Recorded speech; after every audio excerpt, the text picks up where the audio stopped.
Herzlich willkommen zur zweiten Runde, zur zweiten Woche. Und habt ihr Feedback? Das war dann einfach nur liegen und liegen und liegen und liegen und so einschlafen und so sein. In Verbindung. In Verbindung, ineinander liegen. Und das war sehr schön.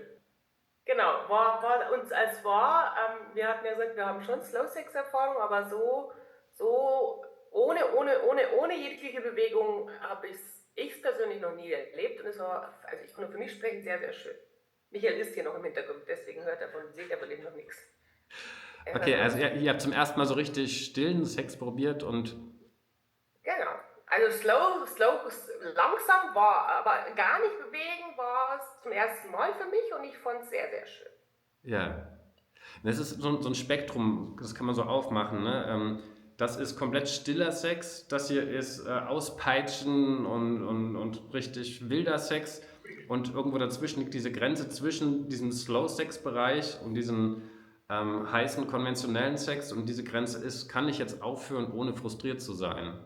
Weil das bedeutet, dass du noch nicht auf der Dopaminrampe so gehuckt bist, so gefangen bist von dem Dopamin, dass du sagen kannst, okay, das reicht mir für heute. Ich habe Nähe gehabt, ich habe Oxytocin gehabt. Dann weißt du, dass ich mir in diesem Teil aufgehalten und dann gibt es halt diesen Slow-Sex-Bereich von sehr bewegter Slow-Sex, wogende See könnte man es nennen oder ja, ich nenne es dann gerne Flow-Sex eigentlich, wenn man so auf dieser Mitte, von der Mitte aus gesehen, so 10% die Richtung, 10% die Richtung, also einfach float, ohne dass man unbedingt jetzt wohin muss, sich wohin pusht. Und auf dem Spektrum ganz unten ist stiller Sex und das finde ich ist eigentlich der einfachste, weil da kannst du dich einfach zusammenlegen, bleibst zusammen und schläfst ein. Und kannst eine Stunde, 1,5 Stunden einfach so wie das Handy laden. Dauert ja auch etwa 90 Minuten. So kannst du dich aufladen. Dann hast du für 3, 4 Tage in der Beziehung erstmal so richtig schöne, kuschelige Nähe. Also so ging es mir immer so, dass es für eine halbe Woche reicht, so 1,5 Stunden miteinander aufladen, wenn man es plump runterbricht. Habt ihr irgendwie so danach irgendwie was gespürt, wenn ihr, also wie lange wart ihr etwa zusammengestöpselt, wenn ich so indiskret fragen darf? Ja, 1,5 Stunden. Circa anderthalb Stunden circa. Es heißt so schön im Slow Sex, lass das danach dein Lehrer sein, so nach dem Motto und das nicht irgendwer anders, das jetzt sagt, das ist jetzt der bessere Sex und das ist schlechter oder irgendwas, ist keiner. Ne? Du erweiterst nur dein Spektrum von dem, was du kennst, zu, wir meinen es kein BDSM, sondern erweitern in die Richtung. Und dass du einfach selber spürst, hey, was macht es in meiner Beziehung? Und vor allem nicht einfach nur in der nächsten Stunde, sondern auch in den nächsten Tagen danach, so 2, 3, 4 Tage, halbe Woche. Was macht das mit meiner Beziehung? Weil bei der normalen Sexualität, wenn du einen Orgasmus hast, führt das durchaus, gerade wenn du mehrere hast, zu einem Hormonchaos. Das ist ein schönes Buch, gibt es dazu, das Gift an Amos Pfeil. Das ist richtig, richtig dickes Buch und das sagt halt aus, dass 2 Wochen nach einem Orgasmus sich das Hormonsystem erst wieder einpendeln muss und man dann halt auch durchaus frustriert ist oder irgendwelche Hormone spürt, also nicht Hormone, sondern Gefühle spürt und dann projiziert das man doch recht häufig auf den Partner. Ne? So hatte ich die Story, glaube ich, schon mal erzählt. Er hat ja abends 5 Orgasmen gemacht, nächsten Tag zickt sie ihn übelst an und er versteht die Welt nicht mehr, was das Ganze eigentlich soll. So, und das ist halt diese Sexualität, die dieses Chaos ein bisschen im Körper macht. Und dann ist es schön, wenn man weiß, hey, das liegt an unserem Hormonspiegel. Und wir haben uns lieb und gestern war alles toll und heute eigentlich auch noch. Es gibt keinen Grund, jetzt gerade miteinander irgendwie komisch zu sein. Und das, Hab ich dich jetzt richtig verstanden, dass du empfiehlst, keinerlei Orgasmus zu haben? Und wenn ja, wie lange? 14 Tage habe ich jetzt gehört. nein, hast du mich falsch verstanden. Das würde ich nicht empfehlen. Das könnte ich selber auch gerade gar nicht durchhalten. Was ich empfehle, ist zu wissen, dass wenn ihr danach zickig seid oder miteinander irgendwie komisch, es auch an den Orgasmen liegen kann. Das beobachte ich oder habe ich bei mir auch beobachtet, dass ich dann halt also emotionaler bin, weniger in mir ruhend, weniger gehalten. Und das ist vor allem, wenn du jetzt gerade, was weiß ich, fast täglich Sex hast und täglich einen Orgasmus hast als Mann, dann lohnt sich das auch mal dahin zu schauen, wie es ist, wenn ich mal 3 Tage das nicht hatte, warum auch immer wir uns nicht gesehen haben. Ähm, Und auch so eine Erfahrung mal zu machen, mal Sex zu haben ohne einen Orgasmus, einfach nur das auch mal gehabt zu haben im Leben und zu gucken, wie geht es mir danach. Also der Hauptfokus soll einfach nur mal sein, worauf ich jetzt gerade raus möchte, ist zu schauen, die Stunde bis die 3 Tage oder 4 Tage danach, nach dem Sex, ähm, wie fühle ich mich da und das auch mal mit dem Sex in Zusammenhang zu bringen und nicht immer dann irgendwie zu meinen, okay, wir verstehen uns nicht, Sex funktioniert gut, aber eigentlich zicken wir uns nur an, hä, vielleicht hat das einen Zusammenhang, weil das Hormonchaos in dir, ähm, klar, ich fühle mich komisch irgendwie und dann bin ich grantig, ne? Das ist irgendwie normal. Wenn ich nicht genügend geschlafen habe, bin ich auch grantiger drauf. So wie wir uns fühlen, das ist schon eine höhere Schule, dass man das dann auch lernt, es nicht in die Außenwelt zu tragen. Gerade in engeren Beziehungen mit der Partnerschaft ist es dann häufiger, dass man dann den anderen ein bisschen mehr anmotzt, als es sonst gewesen wäre. Und da will ich mal einen Fokus drauf richten. Ihr könnt auch das Buch mal lesen, ein großes, dickes Buch. Ähm, Die gehen teilweise so weit, dass sie sagen, die ersten 3 Tage nach einem Orgasmus gehen sie nur noch angezogen mit Klamotten ins Bett, dass sie nicht irgendwie wieder übereinander herfallen und versuchen aus den 2 Wochen rauszukommen. Die empfehlen auch tatsächlich mal 3 Wochen lang keinen Orgasmus zu haben und dann wieder, um diesen Unterschied zu spüren, wie man sich als Paar verhält. Also dass man einmal als Paar rauskommt aus den 2 Wochen, kann man vielleicht machen, wenn man irgendwie sich 2 Wochen nicht sieht, dass man dann mal 2 Wochen jeder für sich keinen Orgasmus hat, dann mal eine Woche lebt ohne und sich das irgendwie feierlich aufspart und dann irgendwie ein Wochenende richtig schön durchzieht, mal mit mehreren Orgasmen und dann mal guckt, wie ist die Woche vor diesem Wochenende und wie ist die Woche danach gewesen. Aber 3 Wochen hungern miteinander ist schon ein bisschen schwierig. Oder Slow Sex einfach, dass man mal sagt, das ist auch eine Empfehlung, 6 Wochen lang zum Beispiel kein Orgasmus. Aber ich meine, in unserer, also dass ihr einfach mal einen Fokus drauf richtet, wie geht es uns eigentlich danach, nach dem Sex. Sowohl beim heißen Sex als auch bei dem anderen Sex und schon mal im Kopf habt, den Hintergrund, es könnte sein, dass dieses Dopamin-Chaos von den Orgasmen uns ein kleines bisschen gereizter macht in einer Beziehung und dann einfach euch anlächeln, sagen, ja, oder habt ihr auch einen Sinnbock, könnt das draufschieben auf einen Orgasmus. Ja, war schön und deswegen zicken wir uns jetzt ein bisschen mal an und komm her, wir knuddeln uns, das liegt am Orgasmus. Und dann habt ihr wie so auch eine kleine Ausrede vielleicht, die vielleicht sogar Also, stimmt. also jetzt nochmal für mich, du empfiehlst, ich höre eine Empfehlung, Sexualität zu haben, Slow Sex zu haben, Flow Sex zu haben und mal den Einfluss von Orgasmen auf Emotionen zu beobachten.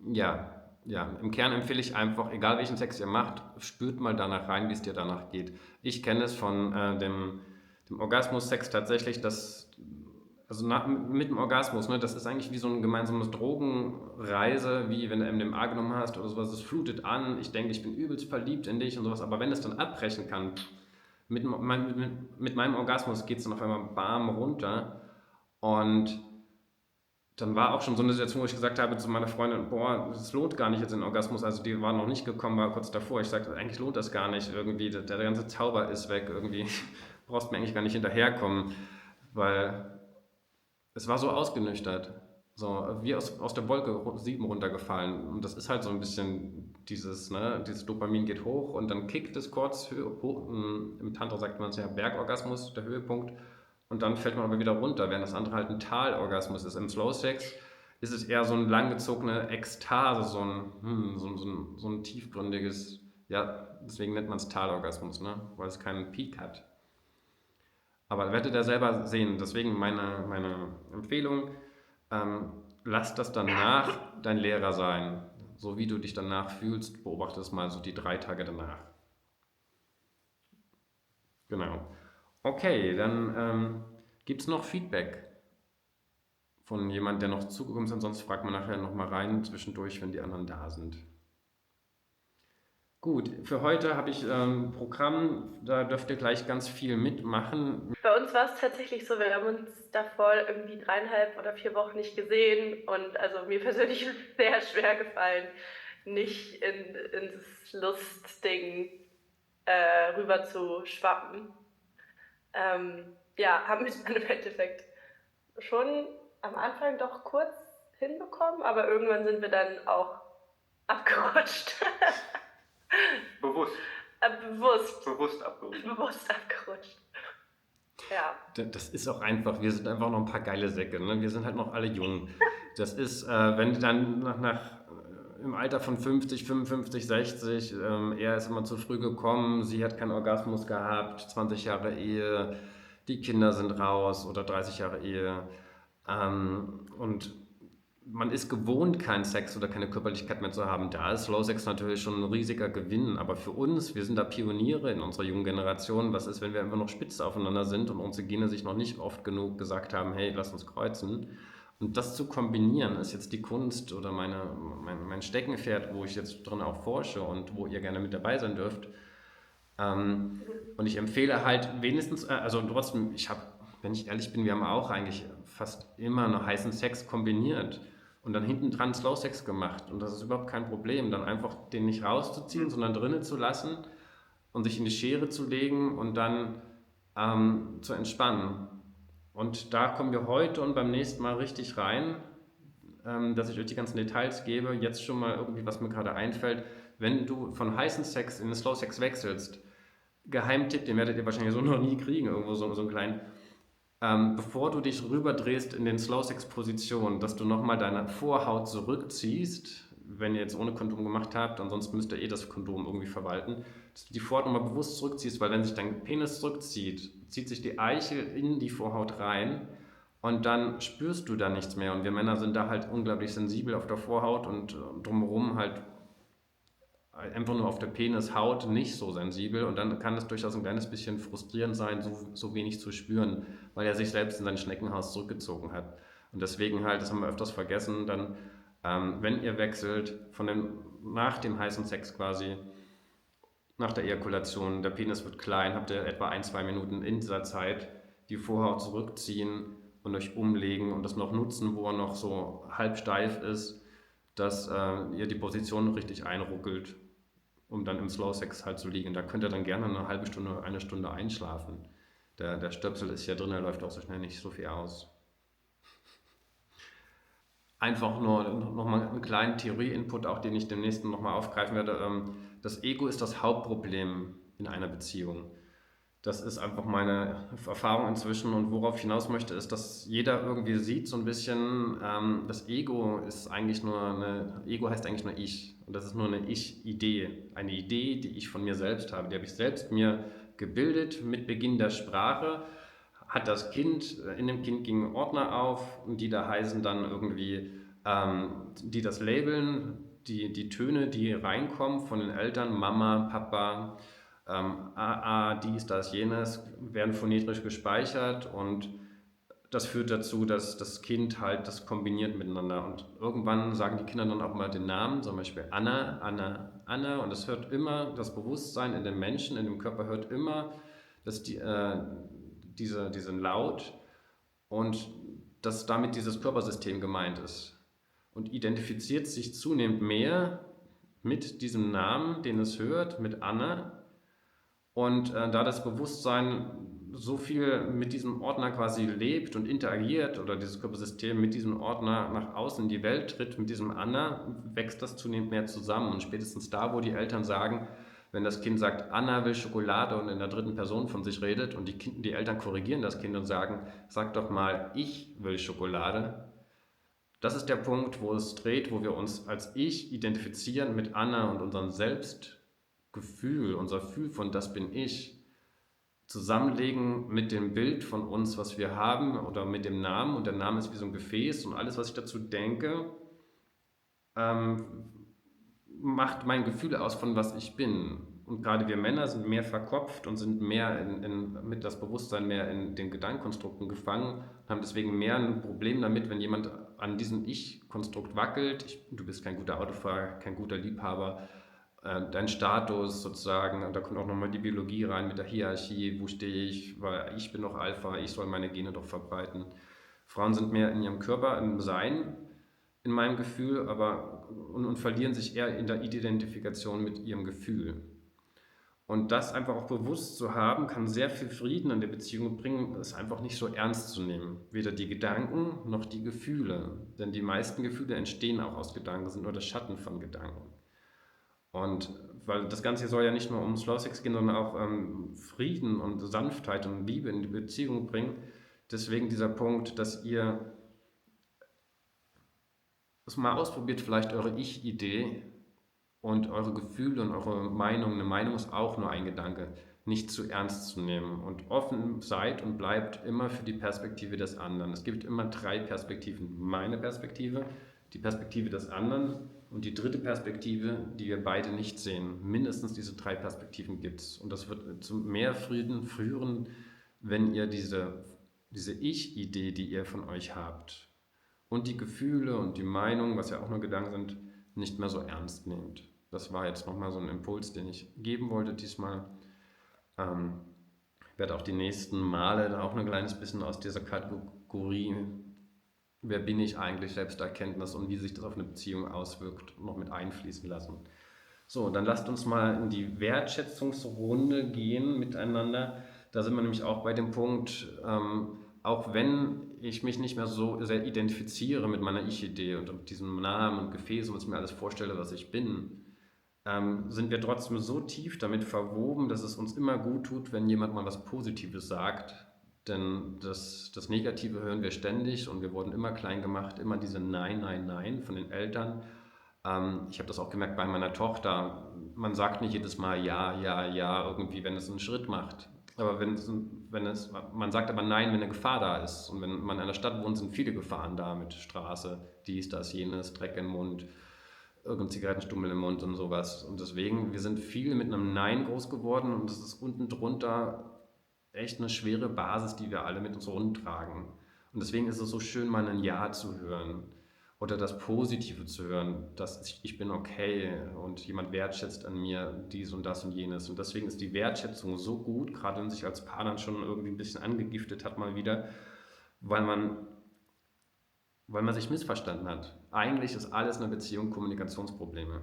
Und dass man den anderen nicht zuhört und seine Meinung nicht wirklich hören möchte oder seine Bedürfnisse oder seine Perspektive nicht wirklich wahrnehmen möchte. Und das ist das Schöne an dem Wertschätzen, dass man aus dem kognitiven Raum Richtung Körperfühlen kommt, um wieder überhaupt offen zu sein für Nähe, ist das der absolute Schlüssel, den ich kennengelernt habe. Ich kann nicht gleich bei der Frau meine Hände auf die Brüste legen oder beim Mann, wenn man sich gestritten hat, zack, komm, wir haben jetzt den Sex. Man kann brutal einbrechen in den heißen Sex, das geht manchmal. Und bin ich auch nicht abgeneigt, das mal zu probieren irgendwie, anstatt wollen wir streiten oder Sex. Und wenn beide sich da einig sind, kann man auch erstmal Sex haben, heißen Sex. Bestenfalls, oder vielleicht kann man da auch ein bisschen das nochmal da die Rollen klarstellen, wer jetzt gerade oben ist, wer unten, ne? So irgendwie, dass vielleicht die Frau in die Hingabe geht, der Mann führt und man da in diesem liebevollen Miteinander ist. Und danach dann den Slow Sex macht und dann anstatt 2 Stunden zu streiten, hat man einfach eine halbe Stunde geilen Sex gehabt und 1,5 Stunden im Slow Sex gelegen und hat so aufgetankt und hat eine neue Variante einfach mal ausprobiert, seinen Streit zu schlichten. Und ansonsten, wenn ihr irgendwie nicht zusammenkommt, ist Slow Sex, ist Wertschätzen der Punkt, wie ihr aus dem Kognitiven in das, wir können uns wieder körperlich begegnen. Und jedes Streicheln allein zählt schon dazu. Das braucht einen Übergang und da ist Wertschätzen einfach super geeignet. Im Alltag immer mal so zwischendurch eine kleine Sache, aber auch jetzt hier dieses gezielte Wertschätzen. Lasst uns das jetzt hier nochmal 5 Minuten machen, gar nicht so lange, setzt euch voreinander. Ihr habt ja eh alle die Mikros aus und lasst uns da nochmal starten. Dann habt ihr das wenigstens diese Woche auch einmal schon mal gemacht. Setzt euch voreinander. Ist jetzt wie quasi eine Wiederholung, aber es ist etwas Essentielles und diese essentiellen Sachen sollte man schon einfach öfters wiederholen. Und es ist absolut keine Zeitverschwendung jetzt hier, so nach dem Motto, das kennt, also euer Verstand hat vielleicht den Trick so, oh, jetzt bin ich hier, Sonntagnachmittag und jetzt höre ich ja gar nichts Neues, aber es geht darum, dass ihr euch nahe kommt. Nicht, dass ihr hier noch sonst wie viel neuen Input kriegt. Deswegen ist das jetzt der erste gute Einstieg, bevor wir dann in die gesamten körperlichen Übungen reingehen. Einfach erstmal wieder alle abholen und aufmachen füreinander für eine Körperlichkeit. Ihr sitzt voreinander, Schneidersitz oder vielleicht hier diesen Yogi-Sitz, einfach so ein Kissen unterm Po. Und fragt euch ganz kurz, einer von beiden fängt an und fragt, möchtest du anfangen oder soll ich? Oder einer sagt ich einfach nur, der andere nickt liebevoll ab und dann fangt ihr an. Und ich mache nochmal kurz, was mir so kommt, was man sagen könnte. Ich wertschätze, logischerweise, also ich wertschätze ist eins der ersten Worte. Ich finde gut, ich mag, wenn du das und das machst. Oder ich mag an dir. Hier ist auch ein direkter Bezug, alles okay, meine ich mal. Ich finde schön, ich schätze, dass du das und das getan hast oder das und das machst oder immer so zu mir bist. Ich freue mich, wenn du das wie gestern so gemacht hast oder so. Okay, macht mal 2,5 bis 3 Minuten jeder. Und nochmal wichtig der Hinweis, ihr sitzt jetzt da, ihr habt einen kleinen Schock von, oh Gott, ich habe eigentlich gerade gar nichts, ich weiß gerade nichts.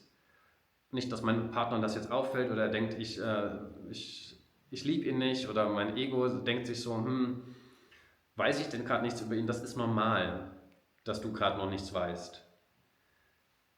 Fang einfach an, wenn du mutig bist und es wird schon was kommen und bewertet das nicht, wie viel heute rauskommt und wie viel nicht. Und sagt auch nicht über 20 Sachen oder sowas, hebt euch ein bisschen was dann für den nächsten Tag auf. Legt mal los. Einer sagt ich und der andere nickt ab, ob es für ihn okay ist. Also der es spürt irgendwie, dass er anfangen könnte, sagt ich. Und der andere kann das bejahen mit einem kleinen Abnicken. So ein authentischer, ehrlicher Raum, also gerade so dieses vom Herzen sprechen, okay, das ist jetzt nicht vorbereitet, sondern das Herzklopfen und das bedeutet, dass es wirklich vom Herzen kommt und ja, wir wertschätzen uns viel gegenseitig, aber es ist, wie du gesagt hast, sehr förderlich, das auch beizubehalten oder da immer wieder einen Raum für zu schaffen. Ja. Dieses Loben oder Wertschätzen, was man eben wertschätzt in der Verbindung. Ja, schön. Danke. Gut. Ansonsten, ihr kennt das ja noch, ne? Das fand ich letztens auch sehr schön. Lasst uns das einfach noch mal kurz 2, 3 Mal machen, dass ihr mit dem Ton Huckepack, also der Ton nimmt euch Huckepack und ihr geht rein, versinkt mit den Tonen in die Stille und schaut, also ihr setzt den Verstand darauf an, zu schauen, wann höre ich den Ton noch, wann nicht. Und das führt dazu, dass er so ein bisschen aussetzt. Und dass ihr wieder diesen Kontakt habt mit diesem tieferen Raum.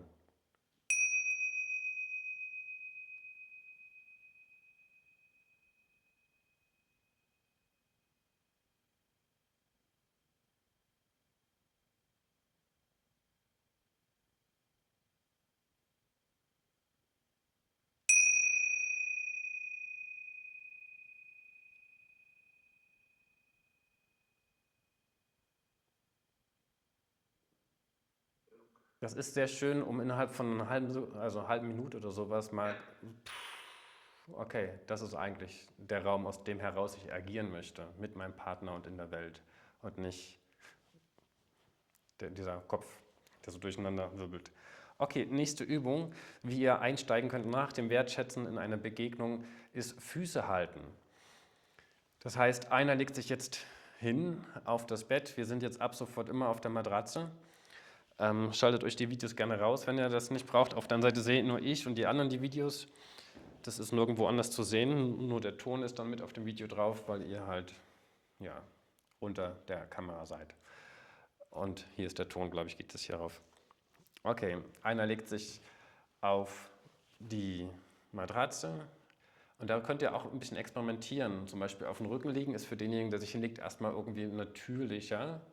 Es kann aber auch irgendwie schöner sein, auf dem Bauch zu liegen und das ist dann auch jeweils ein Unterschied mit dem Füße halten, wie sich das anfühlt. Macht das heute mal so und beim nächsten Mal anders oder vielleicht probiert ihr das jetzt mal durch, also einer so und einer andersrum durch und beim nächsten Mal, wenn ihr es für euch macht, vertauscht ihr die mal, nur dass ihr das mal gehört habt. Das hat sowohl für den Liegenden einen Unterschied als auch für den, der hält, weil die Hände sind halt so konvex-konkav, perfekter Moment. Kommst du rein? Wir machen nur Füße halten. So, dann gucken wir mal. Ich mache es mal hier auf die, genau, hallihallo, liebe Claudi. Hallo. Claudi oder Claudia, ich weiß gar nicht. Beides. Okay, da oben, das sind unsere Paare. Ein paar sind ausgeschaltet, ein paar sind nur einzeln dabei. Und hier oben, das ist die Kamera, die für YouTube aufnimmt. Und ich mache jetzt mal gerne Füße halten, das heißt, du darfst dich auf den Rücken legen. Und ich halte nur deine Füße, so als zum Ankommen. Seht ihr mich? Seht ihr das? Ja, ne? Und einfach nur mit den Händen auf die Füße drauflegen und dabei die Hände so weich machen wie so ein Samttuch, das sich drauflegt. Nicht irgendwie ablegen mit deinem Gewicht deiner Hände, sondern wie ein Samttuch oder wie wenn du einen Küken hältst. Und das immer wieder bei demselben wie letzten Mal. Seid präsent dort, wo der andere sein wird. Also durch die Berührung der Füße ziehe ich sein Bewusstsein bestenfalls nach da unten, wenn er sich darauf einlässt. Und dann, wenn ihr euch da wirklich begegnet, dann ist die wahre Hochzeit, die Hochzeit des Bewusstseins. Die Bewusstseinssplitter treffen sich.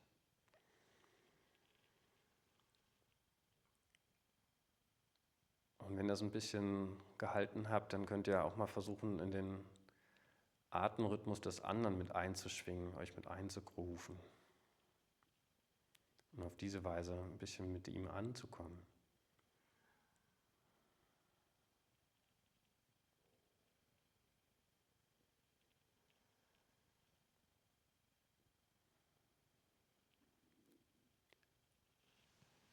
Und diese Übung scheint sehr banal zu sein, aber es gibt so viel Variation davon und es fühlt sich alles unterschiedlich an. Jetzt, wo sie auf den Rücken liegt, zum Beispiel ist es für mich schwieriger, die Fußflächen zu erreichen. Und trotzdem versuche ich das mal, mich da anzuschmiegen und ihr einfach Erdung zu schenken.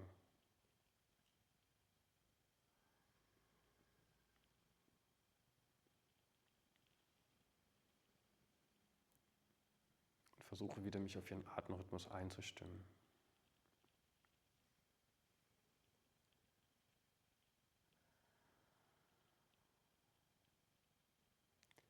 Davon merkt sie jetzt nichts als Liegende, dass ich mit ihr atme, aber ich merke, dass ich mit ihr in ein System reingehe.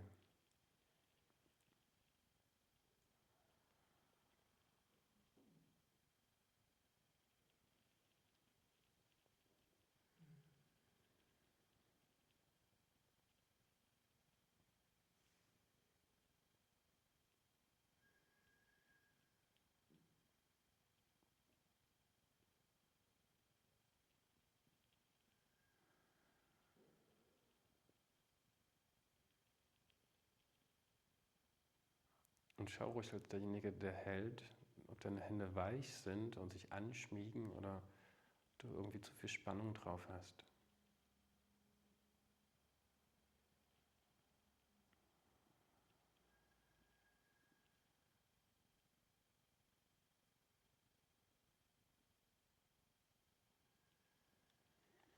Dann gäbe es auch noch die Variante, einen Fuß komplett zu halten.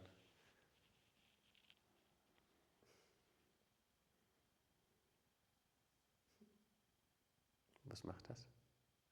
Warum lachst du? Das ist ein lustiges Gefühl, so wie so ein Stiefelchen, aber halt so kick. So. Ja, der Nachteil ist natürlich, dass es einseitig ist, aber es ist irgendwie auch mal vollumfänglich. Also allein jetzt hier schon zu spielen mit diesen vielen Variationen, die man gar nicht gedacht hat, dass sie existieren. Und es ist halt sehr gut, wenn ein Paar sehr weit voneinander entfernt ist, oder sich gestritten haben oder irgendwas und Körperkontakt erstmal nicht möglich scheint, mit dieser Peripherie anzufangen, mit den Füßen und den Händen.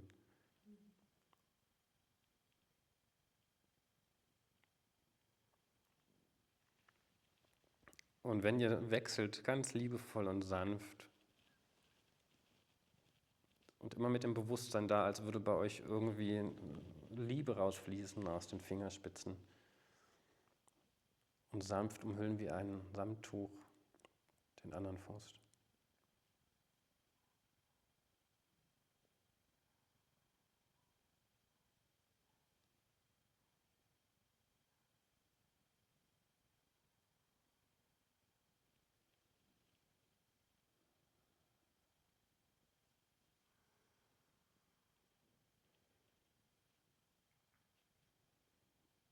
Und wieder, wenn euch langweilig sein sollte als derjenige, der hält, trefft euch mit dem Bewusstsein in dem Fuß des anderen und setzt dich auf seinen Atemrhythmus drauf.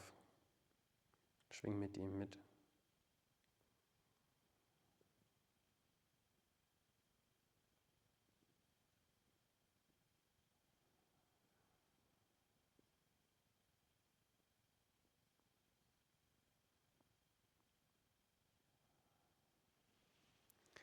Und nochmal beide zum Abschluss zusammen oder vielleicht von der Seite so ein bisschen hier, so großflächig mit offenen Händen, auseinandergespreizten Fingern über alles drüber.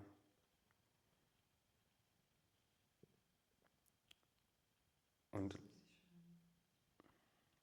sie sagt gerade, es fühlt sich schön an. Ich mache jetzt wie so eine Spinne schon fast, na gut, blödes Bild, aber so großflächig wie möglich mit auseinandergespreizten Fingern über alles drüber und lass die Energie aus deiner Handfläche strahlen in den Fuß hinein.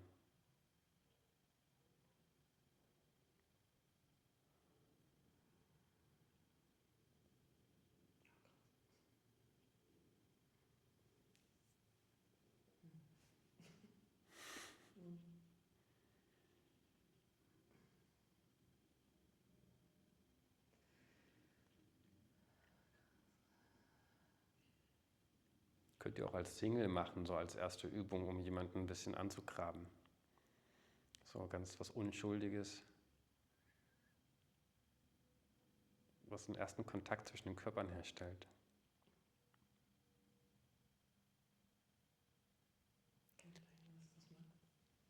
Und wenn ihr dann loslassen wollt, dann ganz sanft zurückgehen und nehmt erstmal 1, 2 Finger weg und lasst noch irgendwo einen kleinen Kontakt da mit den Fingern. So dass ihr noch zum Schluss einen Finger auf jedem Fuß habt, 5 Sekunden lang und dann langsam aus dem Kontakt geht. Und lasst den anderen nochmal 10 Sekunden nachspüren. In der Zeit könnt ihr für euch einfach das Namaste machen. Ich ehre das Göttliche in dir. Wenn man es nicht so mystisch haben möchte, ist es eigentlich nur, ich erinnere mich daran, du bist auch ein Teil, in dem das Leben lebt, atmet, pulsiert. Ein Mensch, dem es genauso geht wie mir, mit einer Vergangenheit, die nicht leicht war. Und wir sind gerade hier zusammen und genießen, dass das Leben uns atmet.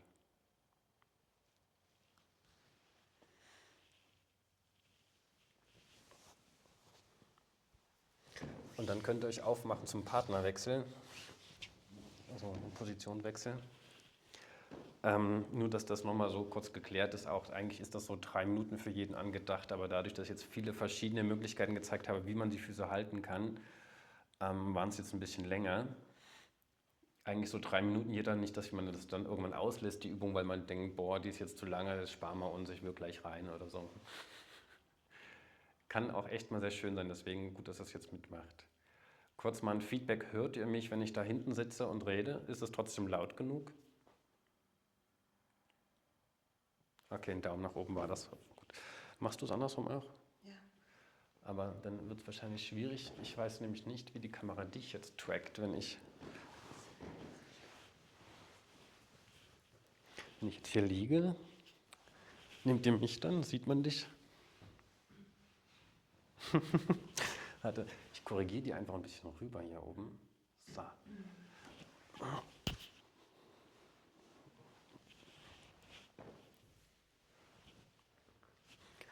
Kann man die noch mehr korrigieren? Nee.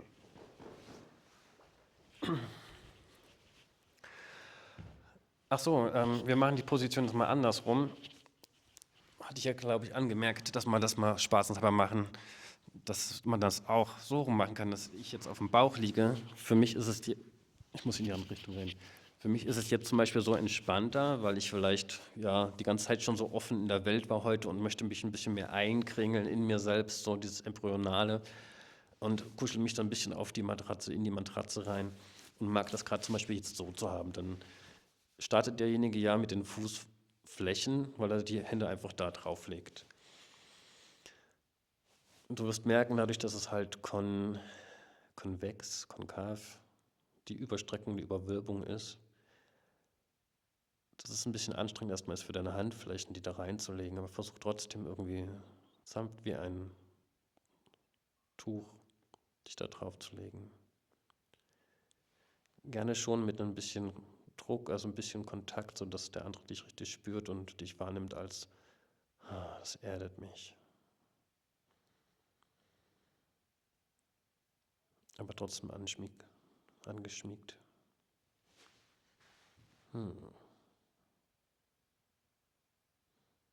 Jetzt muss ich hier aufpassen, dass ich das nicht zu sehr genieße vor der Kamera.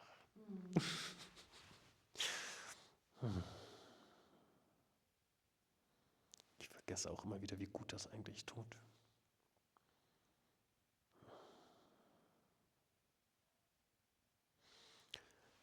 Und du darfst dich, auch wenn du ein Mann bist, einfach voll hingeben. Du bist jetzt, geh in deine weibliche Energie von Hingabe.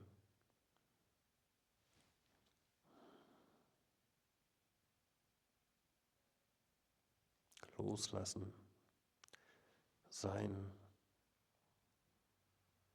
genießen.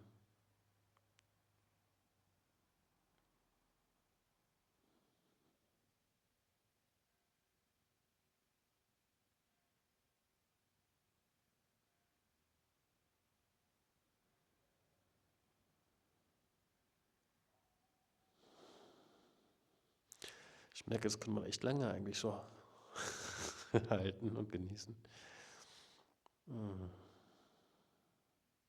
Voll schön. Danke.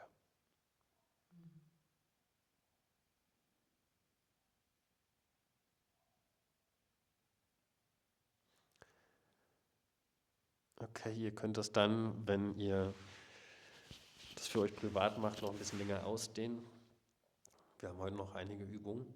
Deswegen gehen wir weiter. Die Füße von unten halten, also die andere Seite jetzt drunter krabbeln unter die Füße. So als würdest du fast hochnehmen wollen und da einfach mal so liebevoll halten. Auch wieder darauf achten, dass deine Hände weich sind. Jetzt ist ja das Eigengewicht der Füße, das sich selbst in die Hände presst. Von daher musst du ja gar nichts halten als Haltender. Nur präsent sein in den Füßen desjenigen.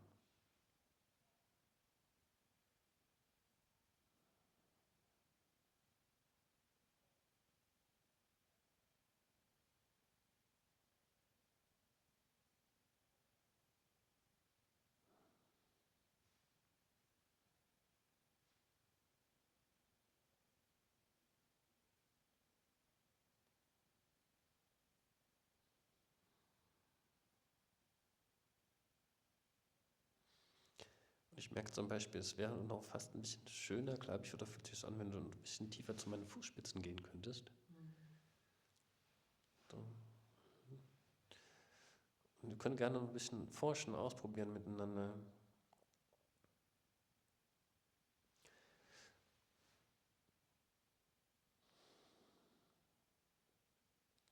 Kannst du mal probieren, dass du die ganze Fußfläche kriegst, indem du mehr so von unten reingehst, anstatt seitlich? Ah ja, genau. Oh Gott, ist das schön. Ja, du musst jetzt auf deine Ellenbogen wahrscheinlich stützen, aber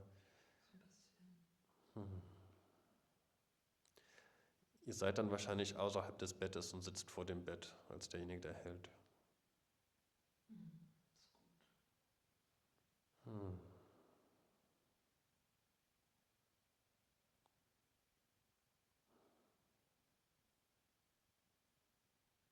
Ich könnte jetzt eigentlich so auch einschlafen schon fast. So erdend ist das.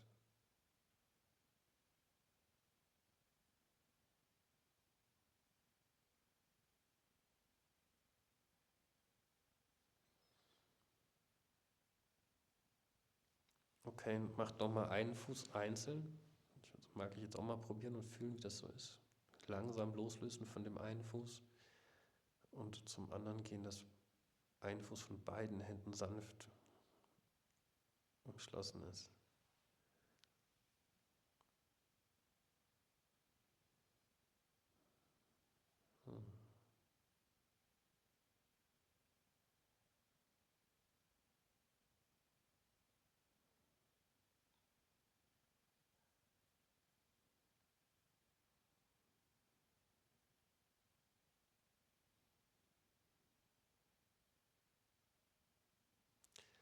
Das tut voll gut.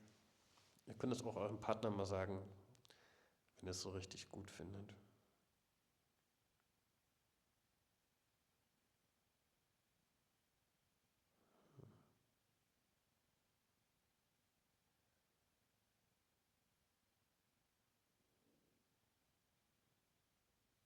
Dann wechselt mal sanft den Fuß.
Und dann macht nochmal beide zusammen zum Abschluss.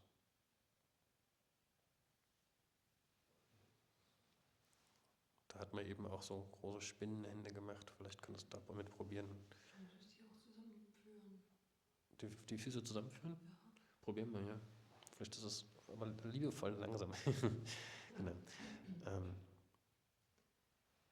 Ja. Probiert euch aus.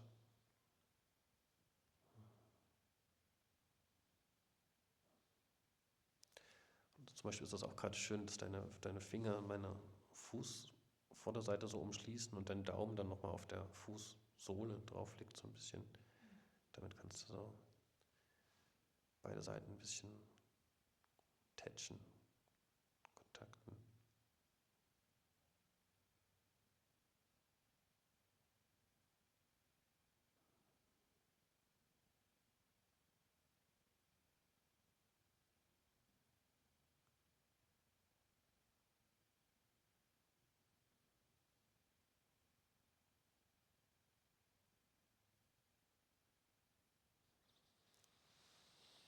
Okay.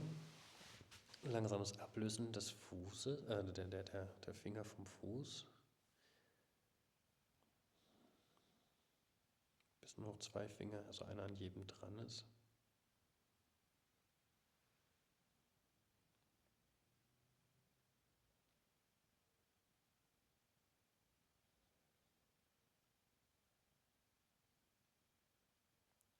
Ich merke gerade, dass man könnte sogar über den großen Zeh so ein Ablösen machen. Das ist irgendwie nochmal, hui. Dass jeder große Zeh noch einen Fingerkontakt hat. Und dann ganz langsames Ablösen dieser Finger. Und eine Nachruhen 10 Sekunden.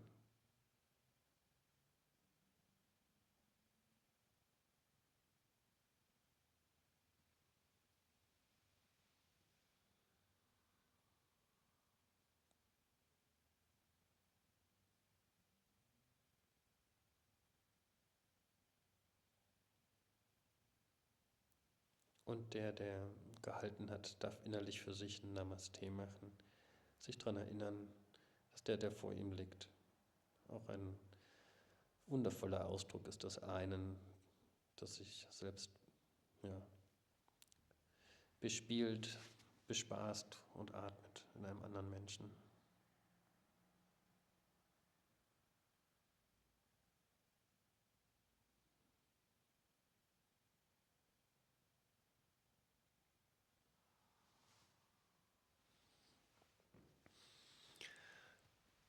Okay.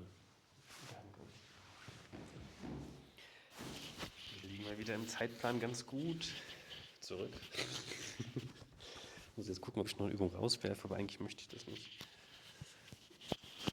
So.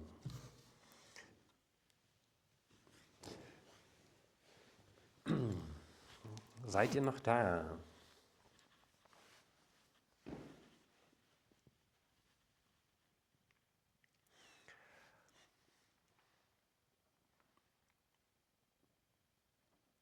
Alle sind aus der Kamera raus. Ja. Also gebt mal gerne ein Feedback, wenn jemand gerade so ein knackiges, schnelles irgendwie, also so einen Wow-Moment hatte. Und ansonsten würde ich dann weitermachen.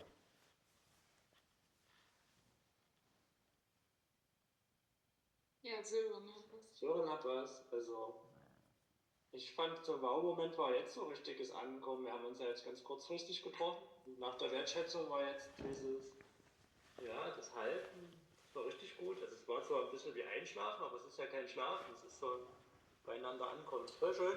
Oh. Da muss man ein bisschen dann abschätzen mit Fingerspitzengefühl, dass man es nicht zu lange macht. Ne? Nicht, dass wirklich ein Einschlafen stattfindet. So. Weil wir laufen immer ständig mit unseren Füßen und los geht's und bam, bam, bam, aber mal wirklich zur Ruhe zu kommen und dass die auch mal eine liebevolle Berührung erfahren, dann einfach ein Gehaltensein, ein absichtsloses Nichts machen müssen. Das fängt ja schon in der Peripherie an bei den Händen und Füßen und zum Schluss sind wir bei der Joni und beim Penis, dass die auch mal nichts machen wollen müssen, sondern einfach mal miteinander, einfach ineinander ruhen dürfen.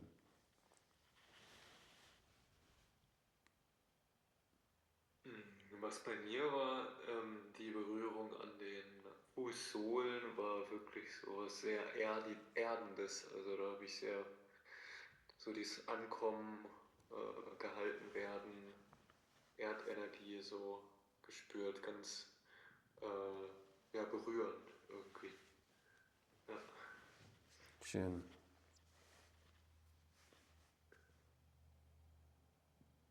Noch wer Drittes? Ansonsten?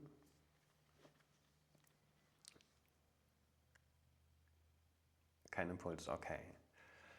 Dann würde ich gerne die nächste Übung machen. Wenn Paare noch sehr weit voneinander entfernt sind, ist die jetzt vielleicht schon zu viel für manche Frau, aber wir machen das jetzt halt trotzdem. Ach nee, oh Gott, da waren ja noch 2, 3 Sachen drin. Wie liegt man in der Zeit? Kommen wir gerne ran. Die Berührungsdusche. Auch super, super gut zum Miteinander ankommen. Also mein Ziel ist, ich weiß nicht, ob ich das so sagen darf,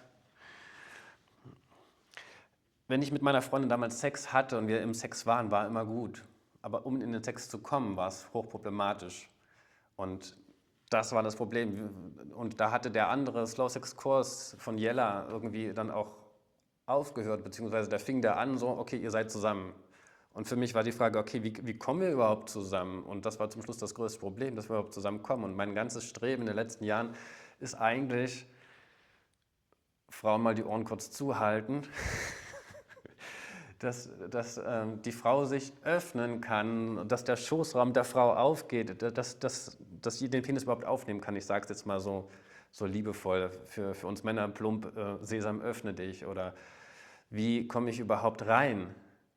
So, das ist ja irgendwo unser Bestreben, bei meiner Frau zu landen, in ihr drinnen zu sein. Was wir dann machen, ist der zweite Punkt. Aber überhaupt da bei ihr anzukommen, das ist ja mein großer inniger Wunsch als Mann, worum wir uns viel auch irgendwie drehen. Und da muss aber achtsam halt mit der Joni umgegangen werden, weil viel ist ja kaputt gemacht worden durch Vergewaltigung der letzten Jahrhunderte, das Übertragen über Meme und gleichzeitig aber auch jede Frau hat das Gerubbel erlebt, hat man ja letztens gehabt. Ne? Es ist sehr kalt hier im Raum übrigens. Ne? Heute hat mal die Sonne nicht reingeschienen. Übrigens, warum die Männer immer so rubbeln. Das Rubbeln ist eigentlich nur daher, weil der Penis muss halt spüren, das Sperma ist unglaublich wertvoll in der Natur. Ne? Also du bist Alpha-Männchen, also Weibchen steht, die Hirschkuh steht im Wald, sind Pheromone aus, kommen 2 Männchen an, kämpfen miteinander, übelster Kampf ums Leben, weil meine Gene sollen ja da rein und zum Schluss rubbelt er einmal vorbei und spritzt frühzeitig an der Seite ab. Das wäre ziemlich sinnfrei sozusagen. Deswegen, das Rubbeln signalisiert dem Körper, okay, ich bin wirklich drinne, weil halt ringsherum stimuliert wird. Wenn das nur an einer Seite ein bisschen rubbelt, dann ist quasi klar für den Körper, okay, ist noch nicht drin, bin dann daneben gerutscht und dann wird es keine Ejakulation geben. Die Ejakulation gibt es erst, wenn halt drinne, also ringsherum Stimulation stattfindet. Dafür ist dieses Rubbeln in der Biologie einfach da. Bei einer Luftbetankung von einem Kampfjet und einem Bomber ist es halt ein Einklicken, das gab es damals in der Natur noch nicht. Oder bei Hunden ist es, glaube ich, mit Widerhaken. Ne? Aber das ist dieser Mechanismus dahinter, warum das Rubbeln stattfindet in der Biologie. Jetzt muss ich mir ganz kurz unterbrechen, weil du redest vom Hirsch und der Hirschkuh und ich glaube schon, dass wir Menschen ein Bewusstsein haben, das anders ist. Und der Satz, der mir halt da hilft, ist, der Orgasmus entsteht im Kopf und nur da entsteht er. Und da würde ich jetzt gerne einfach nur die andere Seite des Spektrums angucken wollen. Ja. Wie kann ich die Antizipation, Energetic Erotic Blueprint und solche Sachen als Mensch mit Bewusstsein abbilden? Ich verstehe, wo du herkommst und warum und ne? Und ich wollte also einfach nur kurz, da bin ich ja, du bist ja bei mir, also genau.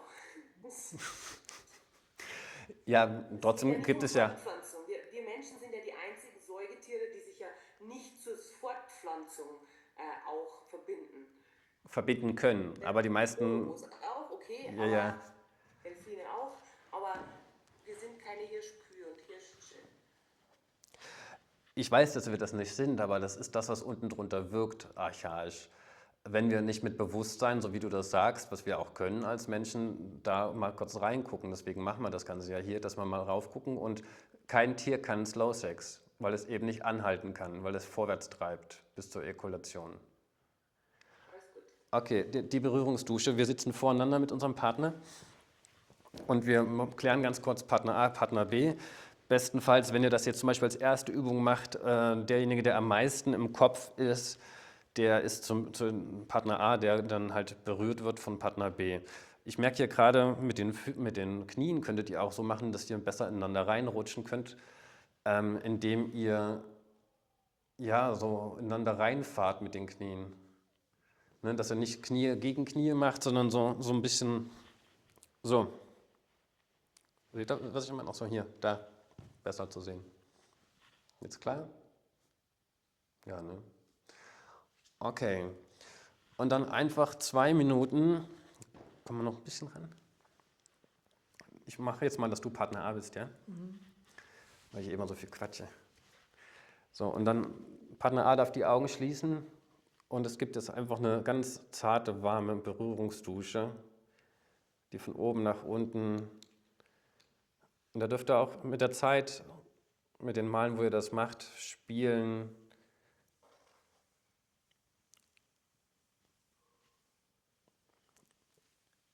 Es kann auch am Anfang vielleicht, wenn ihr noch sehr aufgeregt wart miteinander und alles irgendwie gerade noch nicht so ruhig ist, könnt ihr auch verspielter das miteinander machen, indem ihr ein kleines bisschen wie ein Regentropfen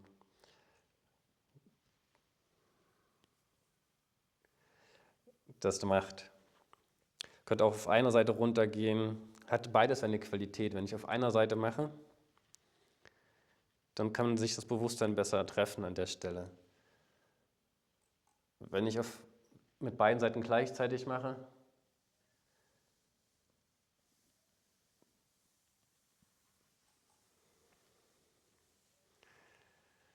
Sabine, kannst du dein Mikrofon ausmachen? So, da? Danke.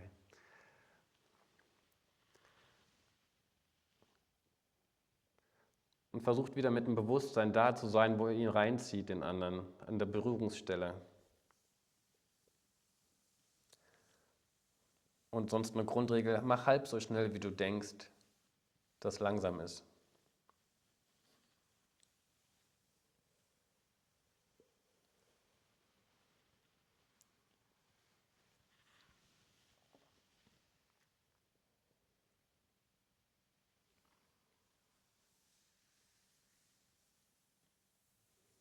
Mal mit den Fingerspitzen nur, mal mit der ganzen Handfläche.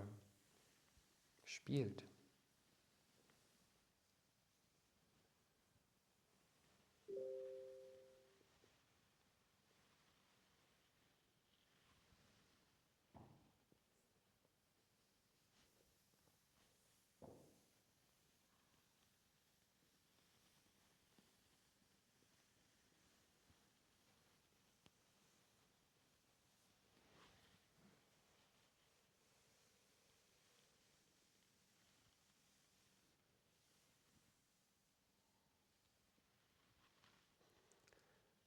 Ach so, weil ich gerade selber den Fehler gemacht habe.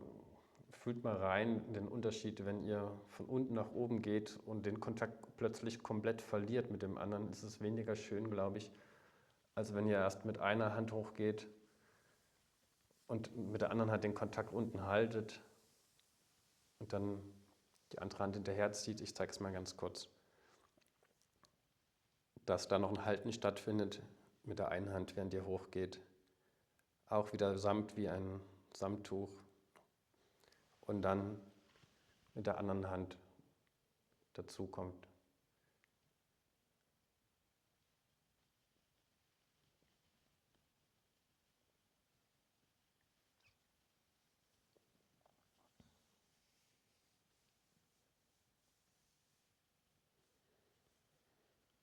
Ihr könnt auch mal kurz anhalten, so für 3, 4, 5 Sekunden an einer Stelle.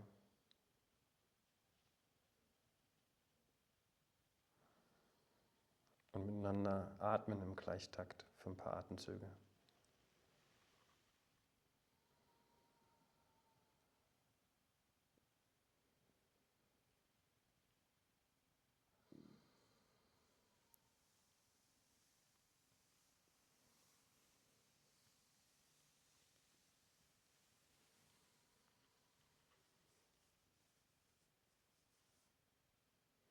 Hände halten ist zum Beispiel auch schön.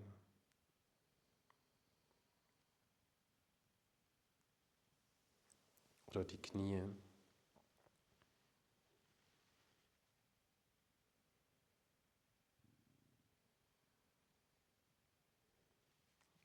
Oder liebevoll so ein bisschen über das Gesicht streicheln. Aber da müsst ihr auch ein bisschen aufpassen, wenn ihr euch nicht so nah seid oder ein bisschen fremd. Oder manche Menschen haben einen Träger drauf, weil Gesicht ist Ich für viele. Das Gesicht ist für viele sehr nah.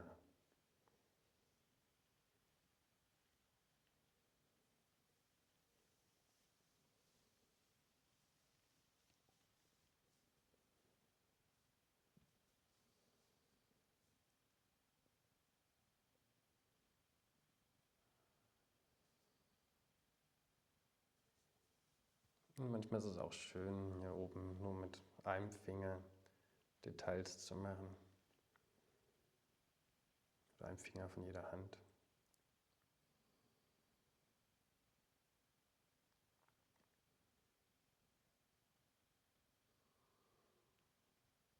Wir gehen hier halt in die andere Richtung. Weniger ist mehr. Anstatt immer mehr Sensation drauf zu knallen. Immer mehr an die Grenze zu gehen zwischen Wahrnehmung und nicht mehr Wahrnehmen. Zwischen dem Fragezeichen von dem Verstand, was gerade da ist. Immer langsamer werdend.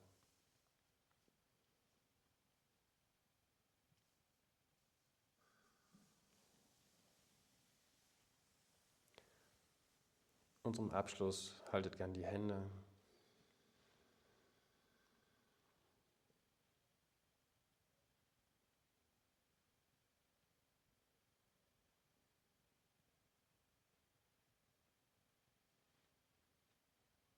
Und löst euch wieder ab, indem ihr einen Finger nach dem anderen ablöst.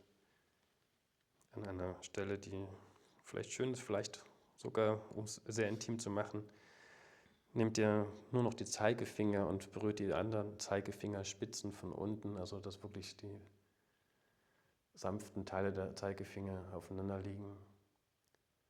Haltet da nochmal 5 bis 10 Sekunden und löst dann über die Spitzen der Zeigefinger voneinander ab.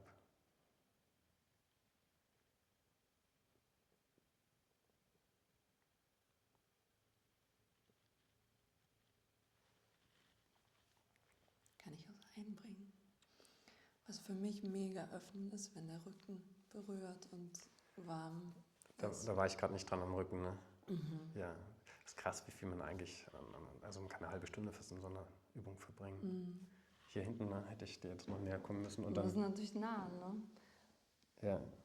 Ja klar, also gerade wenn man schon in einer Partnerschaft ist, also wenn man sich schon nah ist, dann kann man das auch dann mehr da hinten lang machen noch, ne?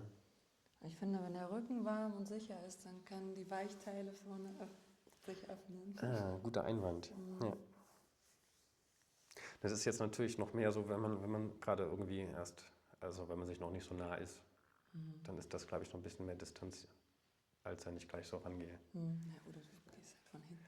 Oder komm, wir probieren es kurz von hinten. Liegt hier was rum, was durchsichtig ist und deine Brille heißt? Ja, ein guter Einwand. Ne? Man kann das dann auch beim nächsten Mal einfach auch mal von hinten machen und dann spürt mal die zwei Varianten durch, ob ihr das demnächst eigentlich, gerade wenn ihr euch als Paar schon sehr nah seid oder wieder nah seid, je nachdem wie ihr gerade, klingt das blöd, aber vorher im Stress miteinander wart, dass ihr da einfach von hinten das auch macht. Ne? Dann könnt ihr hinten lang gehen. Es gibt krass viele Varianten eigentlich an Vorübungen für nicht sexuelle Nähe. Und man kann ja dann auch bis hin zu, dass man so sein Herz draufhält und so schmust ein bisschen miteinander.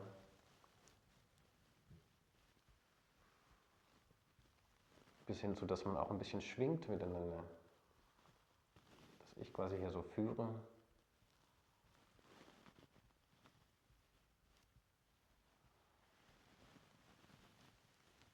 Und bis zu den Fingerspitzen runtergehe.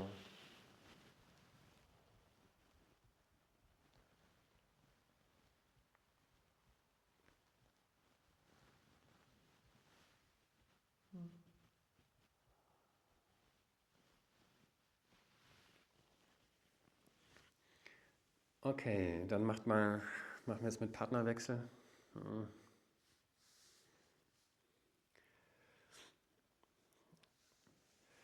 Ist es für euch okay, wenn wir den Partnerwechsel jetzt mal rauslassen? Ich weiß nicht, eigentlich. Ja, eigentlich nehmen wir uns die Zeit noch für den Partnerwechsel. Wir hätten eigentlich heute noch ein bisschen andere Position und Programm. Wir haben schon ein bisschen gewechselt. Okay, gut, dann lasse ich die Stimme mal für alle gelten. Ach so, und man kann dann auch irgendwie natürlich in der nächsten Runde machen, oder wenn man sich näher ist, kann man auch bis hin, dass man miteinander verschmust, so ein bisschen so rumgeht, ne? Dass derjenige, dass der Partner A, der berührt wird von der Berührungsdusche, sich da so ein bisschen auch reinkringelt in die Berührung, und dann kann man auch miteinander tanzen haben, dass Mann und Frau, also ja, wie so Yin und Yang, einfach so ein bisschen miteinander, oder wie so eine Katze, die sich so schmust und beide dann so miteinander. Also man kann allein in dieser einen Übung sehr, sehr viel schon rausholen an nicht sexueller Nähe. Man könnte es fast eine Stunde machen, gerade mit Partnertausch noch. Ich biete euch ein riesiges Buffet an und nehmt euch dann die Sachen raus, die euch gut tun, und lernt einfach die verschiedenen Sachen, indem ihr so öfters mal geübt habt. Dann habt ihr ein Repertoire, von dem ihr euch immer bedienen könnt, je nachdem, wo ihr gerade seid in der Beziehung und was ihr gerade braucht. Okay. Wenn ihr jetzt noch keinen Partnerwechsel gemacht habt, dann guck einfach als derjenige, der den anderen berührt hat, mal den in die Augen und siehst, wie gut es tut, und macht das dann nachher nochmal andersrum, bitte. Was ich euch jetzt noch mitgeben möchte, wir machen das jetzt hier nur so andeutungsweise, ist der Eskimo-Kuss. Den gibt es nämlich schon lange nicht mehr irgendwie bei uns gefühlt, aber eigentlich kennt ihn jeder noch, spätestens von seinen Eltern vielleicht oder sowas. Weißt du, was er ist? Also Nase, oder? Ja. Also die Eskimos haben einfach so viel Minusgrade, dass sie nicht feucht küssen können, weil sonst frieren sie zusammen bei minus 50 Grad. Und deswegen kommen wir auf eine Nasenlänge ran im wahrsten Sinne. Also wir müssen das jetzt nicht ganz machen, so, aber wir deuten es ein bisschen an, ja? Nee.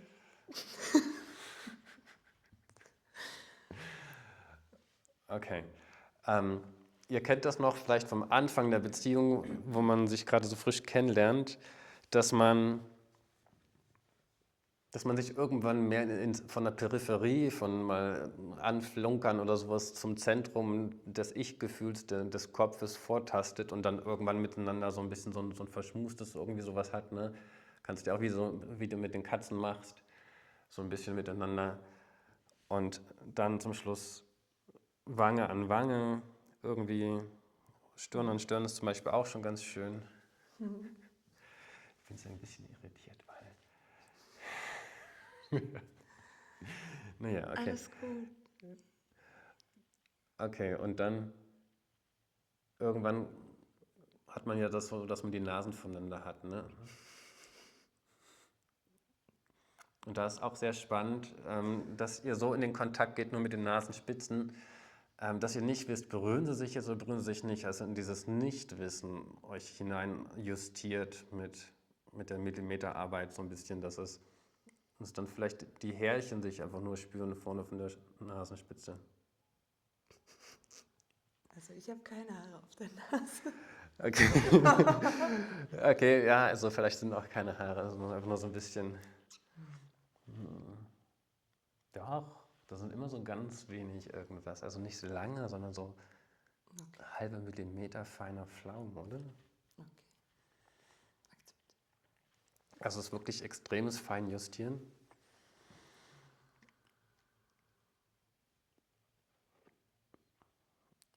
Und dann, wenn ihr dieses Kontakt gerade habt, könnt ihr dann auch mal irgendwann wieder ein kleines bisschen, in Anführungsstrichen, wilder werden und mit der ganzen Nase euch berühren und mal ein bisschen übereinander auf der linken Seite, auf der rechten Seite die Nasenflügel aneinander reiben. Ein bisschen auf dem Nasenrücken hoch, einer mit der Nasenspitze auf dem anderen.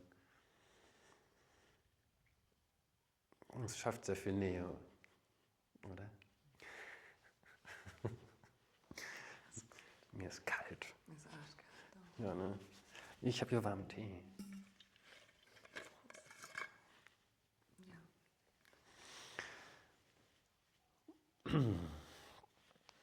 Und ich sehe schon hier, verbotenerweise küsst sich das eine Paar, das war doch gar nicht im Skript.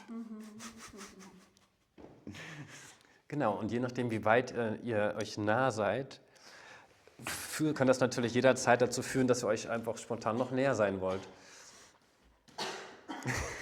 Jetzt hast du dich verschluckt. Okay, ich führe jetzt einfach für euch nochmal, während du dich da ausschluckst, den Kuss, Nicht-Kuss, beziehungsweise den zartesten Kuss der Welt, den könnt ihr jetzt nämlich auch gleich nochmal machen, dass ihr, wie ihr das gerade mit dem Eskimos-Kuss gemacht habt, mit den Lippen aufeinander zugeht und so erstmal guckt, so, wie können wir den besten Kuss Nicht-Kuss machen. Das ist quasi ihr wisst nicht, ob ihr euch gerade küsst oder nicht. Ihr seid in so einer zarten, sanften Berührung. Vorher ist ja so ein drüber wegschweben, wo man nur seinen Atem spürt. Und das ist durchaus aufregender, als wenn man sich volle Breitseite küssen würde.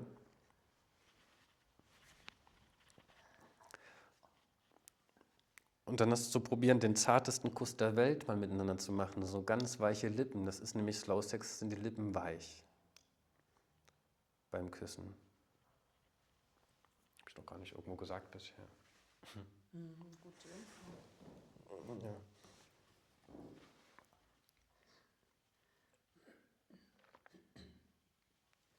Wenn die Sonne weg ist, ganz schön kalt hier oben. Ne?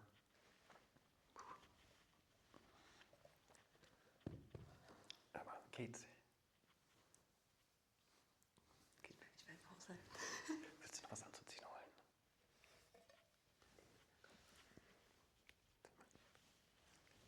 Ach, meine.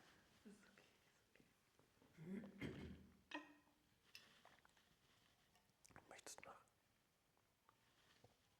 Wärmt von innen, Wärmflaschen. Okay, ihr Dorteltauben. Ihr merkt schon, man kommt dadurch mehr zusammen und generell ist es immer gut, ne, wenn man sich, also ich gehe mal davon aus, ein Paar ist sich gerade nicht nah, vielleicht zerstritten oder hat sich längere Zeit nicht gesehen. Da muss man erstmal wieder miteinander ankommen. Und dann ist das halt gut, was wir jetzt so hatten, ne, erst mit dem Wertschätzen über die Verstandesebene reinkommen in das körperliche Sein miteinander. Dann Füße halten, dann hat man jetzt gerade Berührungsdusche, Eskimo-Kuss, zartesten Kuss der Welt. Und dann sind wir jetzt in Pole öffnen drinnen, dass ihr, oh Gott, ist das kalt hier, Brüste halten und liegender Fels und dann wäre noch weiches Einführen heute eigentlich im Programm. Mal gucken, ob wir es noch schaffen. Okay, Brüste halten. Ich nannte sie auch gerne immer die Jedi-Übung oder die, keine Ahnung, aber Jedi halt, weil ich halt mit meinem Bewusstsein auch wirklich da bin und dieses Halten also halt habe. Wir haben jetzt hier gerade aktuell auf dieser Stelle jetzt hier bei uns keine Rückenlehne, aber setzt euch so, dass du als Mann dich anlehnen kannst an irgendwas, ein Bettpfosten, eine Wand, dickes Sofakissen oder so. Du setzt dich in die Mitte von der Unterlage, von der Matratze und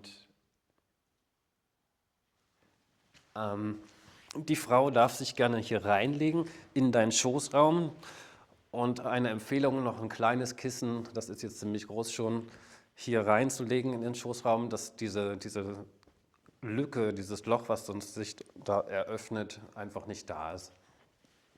Und sie legt sich drauf mit ihrem Kopf gegen deinen Bauch oder, ja, muss man mal gucken, müsst ihr euch miteinander einfinden von der Geometrie her. Wenn sie mit ihren harten Schädelknochen auf dem was ist das hier? Brustbein liegt, ist das durchaus ein bisschen unangenehm. Also da müsst ihr eure Position finden, wie tief. Das ist so ein 20 cm etwa Spielraum, wo man sich justieren kann.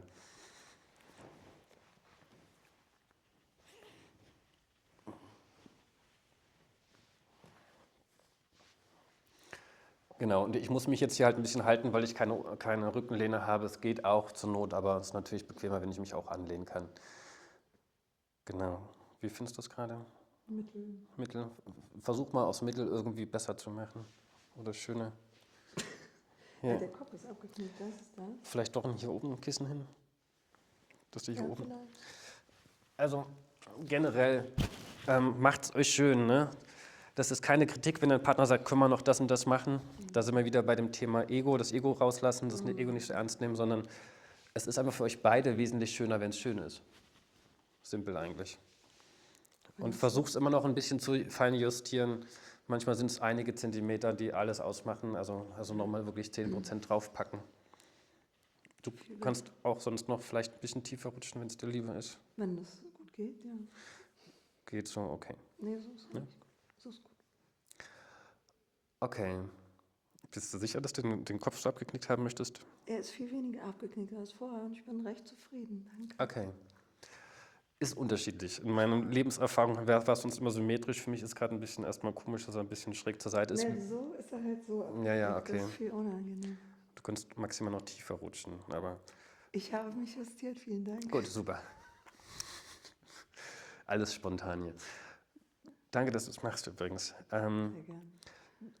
Jetzt 4 Schritte, in denen wir immer mehr in die Direktheit hineingehen, weil wenn ich jetzt direkt auf ihre Brüste drauffassen würde, ja, das ist, wenn da nichts offen ist oder sowas, also wenn ihr euch richtig liebevoll nah miteinander seid und offen seid, alle beide miteinander, dann ist das, oder vor allem die Frau jetzt für solche Kontakte, dann ist das gut möglich, dass du direkt jetzt quasi auf die Brüste gehen würdest und sie halten würdest. Wir machen das jetzt in 4 Annäherungsschritten. Du hältst als Frau deine Brüste selber. Und ich halte erstmal nur ihre Ellenbogen. Und auch hier wieder die Handflächen, die strahlen eine Energie aus. Ich sage es manchmal ziemlich brutal, aber da, wo halt Jesus die Nägel durchbekommen hat, da ist halt eigentlich ein Energiezentrum, ne? Und wahrscheinlich auch nicht ohne Grund da gekreuzigt. Und damit versuchst du einfach die Ellenbogen zu halten, aber bequem. Ich habe jetzt hier, merke ich gerade, ich komme nicht ganz ran, so, aber vielleicht kannst du deine Ellenbogen ein bisschen nach hinten machen. So.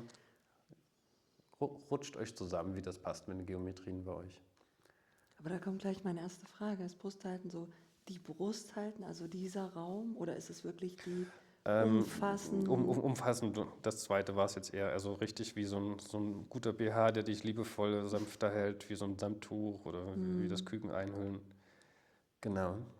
Und ich als Mann halte jetzt die Ellenbogen.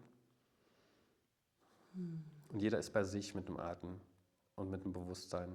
Ich als Mann komme bei mir an, auch wenn ich sie halte im Außen, aber ich bin bei mir.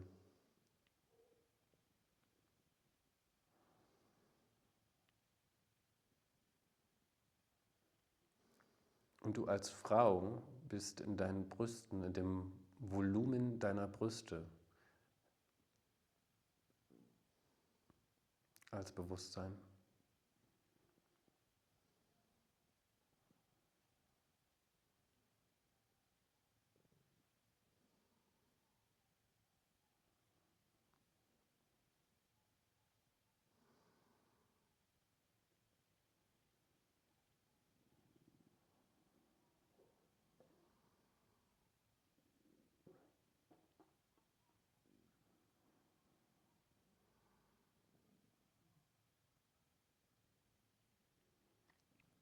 Und ihr versucht erstmal nicht miteinander synchron zu atmen. Achtet einfach lieber darauf, wie sich der Atem mal annähert in der Synchronizität und mal auseinanderläuft, divergiert.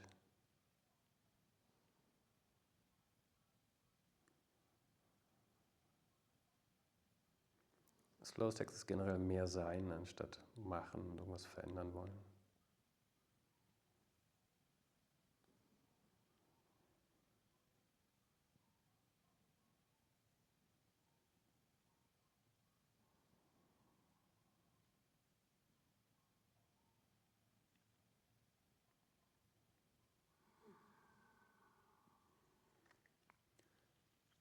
Und die Frau ist jetzt bitte weiter mit ihrem Bewusstsein in den Brüsten, während ich noch ein kleines bisschen den Hintergrund dazu sage. Die Brüste, der Brustraum ist der Pluspol der Frauen. Das, wo sie sehr schnell wieder aufgeht und in Kontakt mit der Welt geht. Beim Mann ist es der Schoßraum, der Penis. Wir öffnen quasi jetzt gerade den Pluspol von der Frau, indem wir Aufmerksamkeit, Bewusstsein drauf schenken. Da, wo du dein Bewusstsein drauf lenkst, dahin fließt die Energie. Und der Raum ist halt für eine Frau sehr groß, beim Mann ist der Pluspol kleiner lokalisierbar. Und bei der Frau ist es, ist es halt der gesamte Brustraum, das Volumen der Brüste und auch das unten drunter so ein bisschen. Und da bist du jetzt voll drin. Und theoretisch könnte eine Frau sogar das alleine machen, sich, wenn der Mann was weiß ich, was zu tun hat, wenn du dich als Frau 20 Minuten hinlegst, dir die Brüste hältst, kannst du somit auch deinen Schoßraum öffnen, weil wenn die Energie durch das Bewusstsein auf diesem Raum aktiviert wird und überquillt, dann fließt die Energie nach unten, öffnet deine Yoni und schenkt da deinem Minuspol den Energie. Es gibt von der Erfinderin von Slow Sex, Diana Richardson, auch eine Meditation extra nur für Frauen und Frauenarbeit, dass sie halt ihre Brüste, eine Brustmeditation selber halten und ja, auf Deutsch, du kannst die Verantwortung dafür übernehmen, dass deine Yoni sich auch öffnet für den Mann, indem du deine Brüste halten, auch für dich selbst mehr praktizierst, das übst, das Bewusstsein, dein Bewusstsein in deinen Brüsten zu haben und dich da hinein versenkst und versinkst.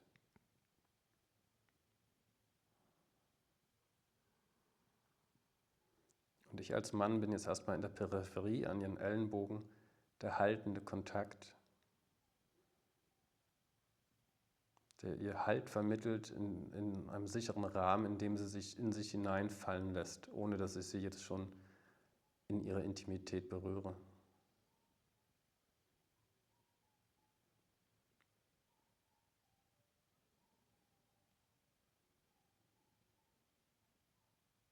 Du kannst als Mann jetzt zum Beispiel auch als Veränderung mal mit ihren Atmen, mal 3 Atemzüge probieren.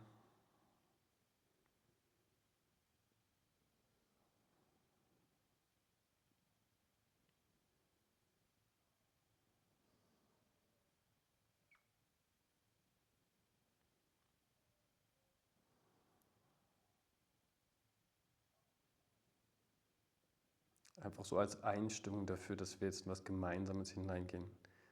Ich nehme jetzt sanft und liebevoll als Mann meine Arme, meine Hände weg von ihren Ellenbogen und gehe mit den Fingerspitzen gleitend über ihren Armen hoch zu den Händen und lege meine Hände ganz sanft auf ihre Hände drauf. Und hier ist ganz wichtig, dass du nicht irgendwie Druck drauf ausübst und steif bist mit deinen Händen, sondern dass du sehr anschmiegsam wie ein Samttuch drauflegst. Wie ein Samttuch, 600 Gramm pro Quadratmeter. Also etwas, was schon wirklich ein bisschen auch Druck hat und dadurch Halt vermittelt, aber sehr anschmiegsam ist.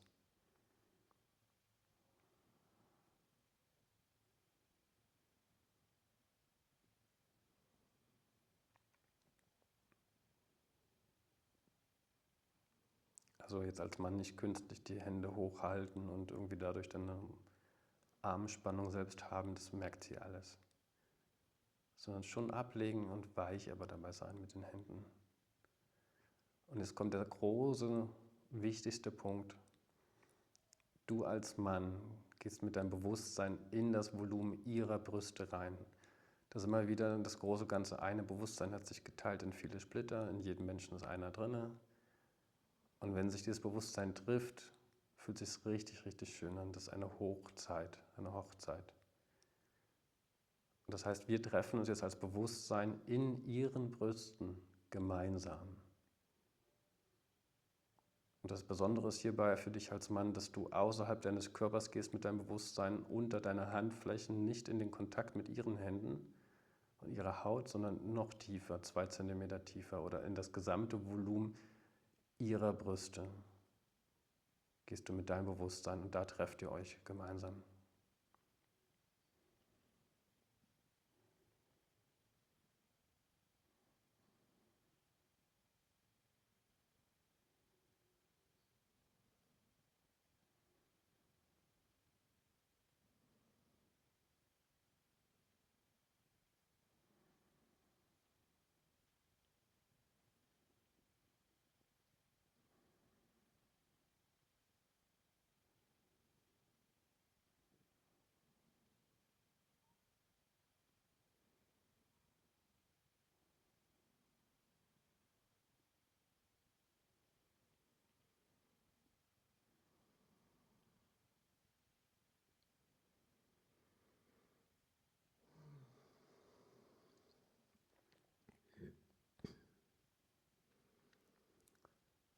Nur eine kleine Anekdote, bevor ich es vergesse. Ich hatte mal im Park ein Zelt aufgestellt und Slow Sex was zugeredet, noch ein Pärchen rangeholt, die da gerade Picknick gemacht haben.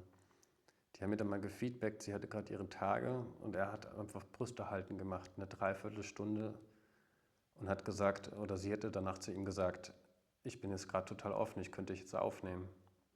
Und die haben nichts gemacht, die haben nur Brüste gehalten.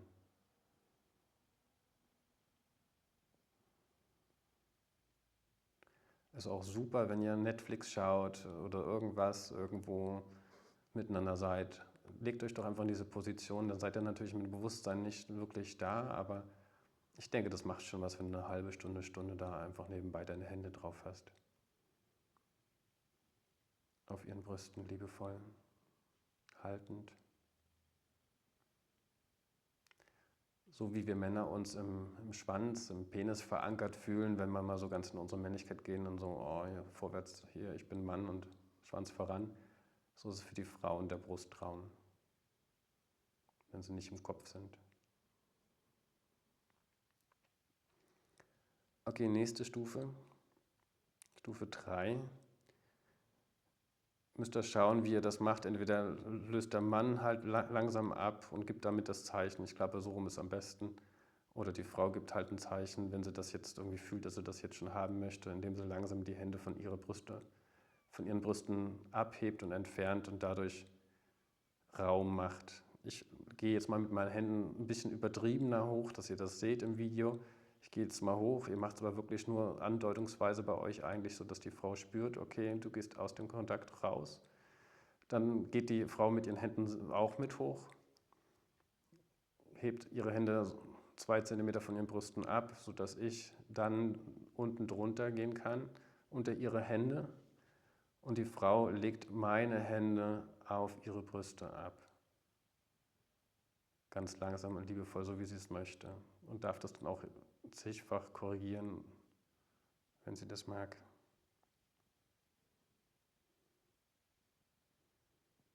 Auch hier wieder sei als Mann weich und anschmiegsam.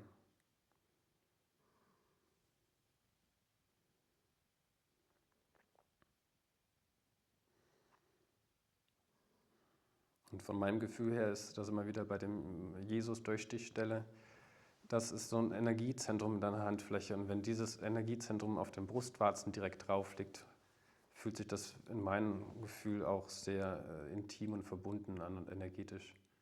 Wenn ihr euch so korrigiert so ein bisschen, dass dein Handzentrum wirklich, dein Handflächenzentrum auf der Brustwarze drauf liegt und der Rest das Körbchen bildet, was ganz liebevoll die Rundung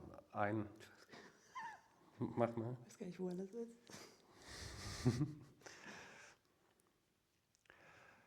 Alles individuell. Das sind nur so Hinweise aus meinem Leben.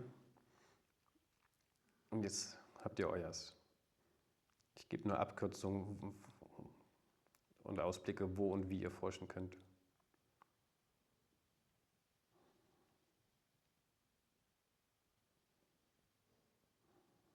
Und wieder gemeinsam treffen in dem Volumen der Brüste. Auch du als Frau gehst jetzt wieder in das Volumen deiner Brüste rein und nicht in deine Handflächen.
Und für gewöhnlich, wenn ihr die Übung macht, so etwa 3 Minuten für einen Schritt von den 4 Schritten.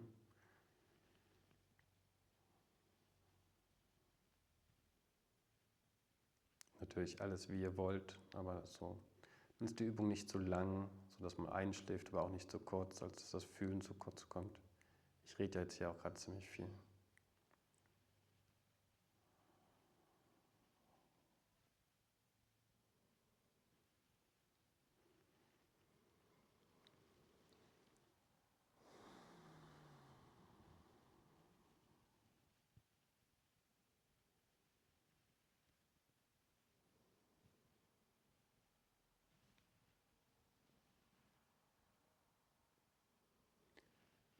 Und dann der nächste Schritt ist, dass die Frau, wenn sie möchte und sich sicher fühlt, jetzt ihre Handflächen einfach zur Seite weg, also ihre Hände auf der Matratze ablegen kann.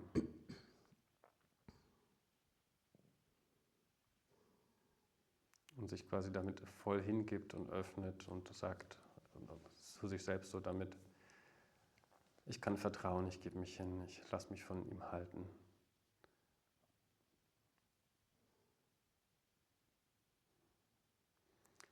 Sie könnte mit ihren Händen einfach die Hände auf die Matratze legen, Handflächen nach oben zum Beispiel, es hat so was Vollkommenes hingeben und öffnen. Oder ihre Hände irgendwo vielleicht auf ihren Schoß legen oder auf die Füße von dem Mann, vielleicht auch auf die Knie von dem Mann, weiß nicht, ob das geht. Probiert es einfach aus. Und ich als Mann habe jetzt die Verantwortung, komplett die Brüste zu halten. Kann auch noch ein bisschen nachjustieren.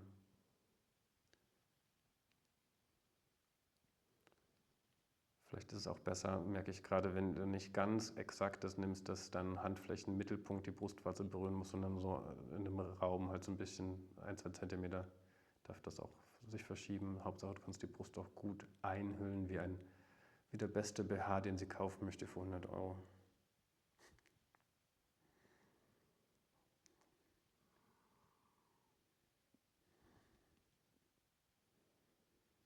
Du bist wieder mit deinem Bewusstsein voll in ihren Brüsten als Mann. Und du als Frau auch, ihr trefft euch da.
Und ich merke es jetzt hier, dass ich zum Beispiel keine Rückenlehne habe. Das Halten ist ein bisschen anstrengend nach 10 Minuten, Viertelstunde. Und auch nochmal ein Hinweis, wenn ihr kein Futon habt, sondern eine weiche Matratze, dann nehmt ihr ein dickes Handtuch, ein Saunahandtuch zum Beispiel, oder eine dicke Decke, also was Stabiles unter den Po, das genau dieses Loch ausfüllt, das du in die Matratze reindrückst und in den Lattenrost, dass du wieder auf einer Ebene bist oder ein bisschen über die Matratze hinaus.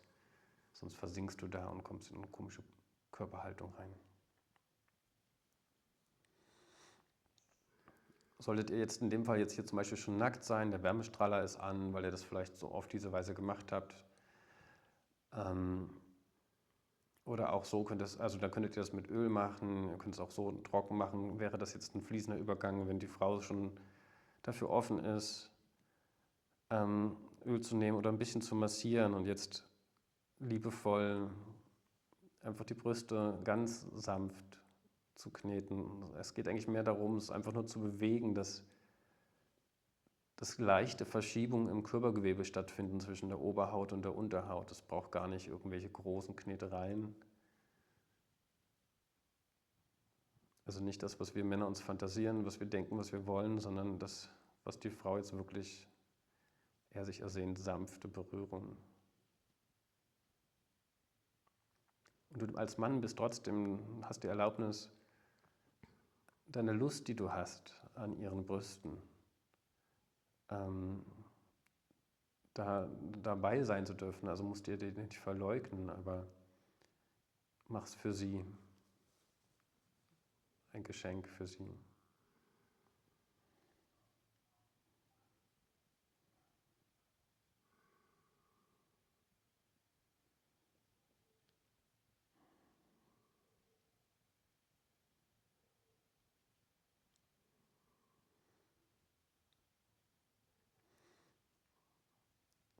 Also ich mache das jetzt hier nicht, aber wenn ihr euch schon sehr nah seid in Richtung Sexualität, dann könntet ihr jetzt hier auch mit den Fingerspitzen, mit den Handflächen, mit den Fingern einfach ein bisschen liebevoll rumspielen auf den Brüsten.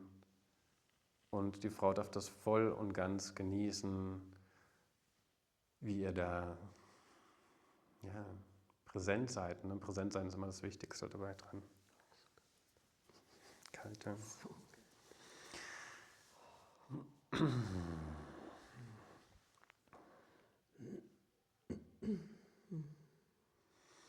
Und die Brustwarzen nicht gezielt auslassen, aber auch nicht gezielt stimulieren. Gerne immer mal so aus Versehen hups, mit der Handfläche drüber oder die Handfläche eigentlich immer permanent drauf lassen, so ein bisschen und da drauf bewegen, also quasi wie so ein, nicht wie so ein Joystick, aber schon irgendwie, also dass es immer so ein bisschen irgendwie mit unter der Handfläche ist und berührt wird, aber eigentlich dein Hauptfokus ist schon mit den Fingerspitzen vielleicht drumherum, das Gewebe ein bisschen zu liebkosen, während trotzdem die Brustwarze immer in der Peripherie so eine beabsichtigte, unbeabsichtigte Berührung bekommt.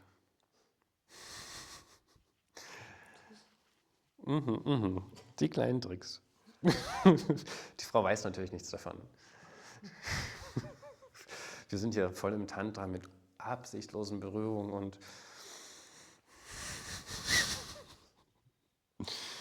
ja, das ist vielleicht meine kleine persönliche Note dann.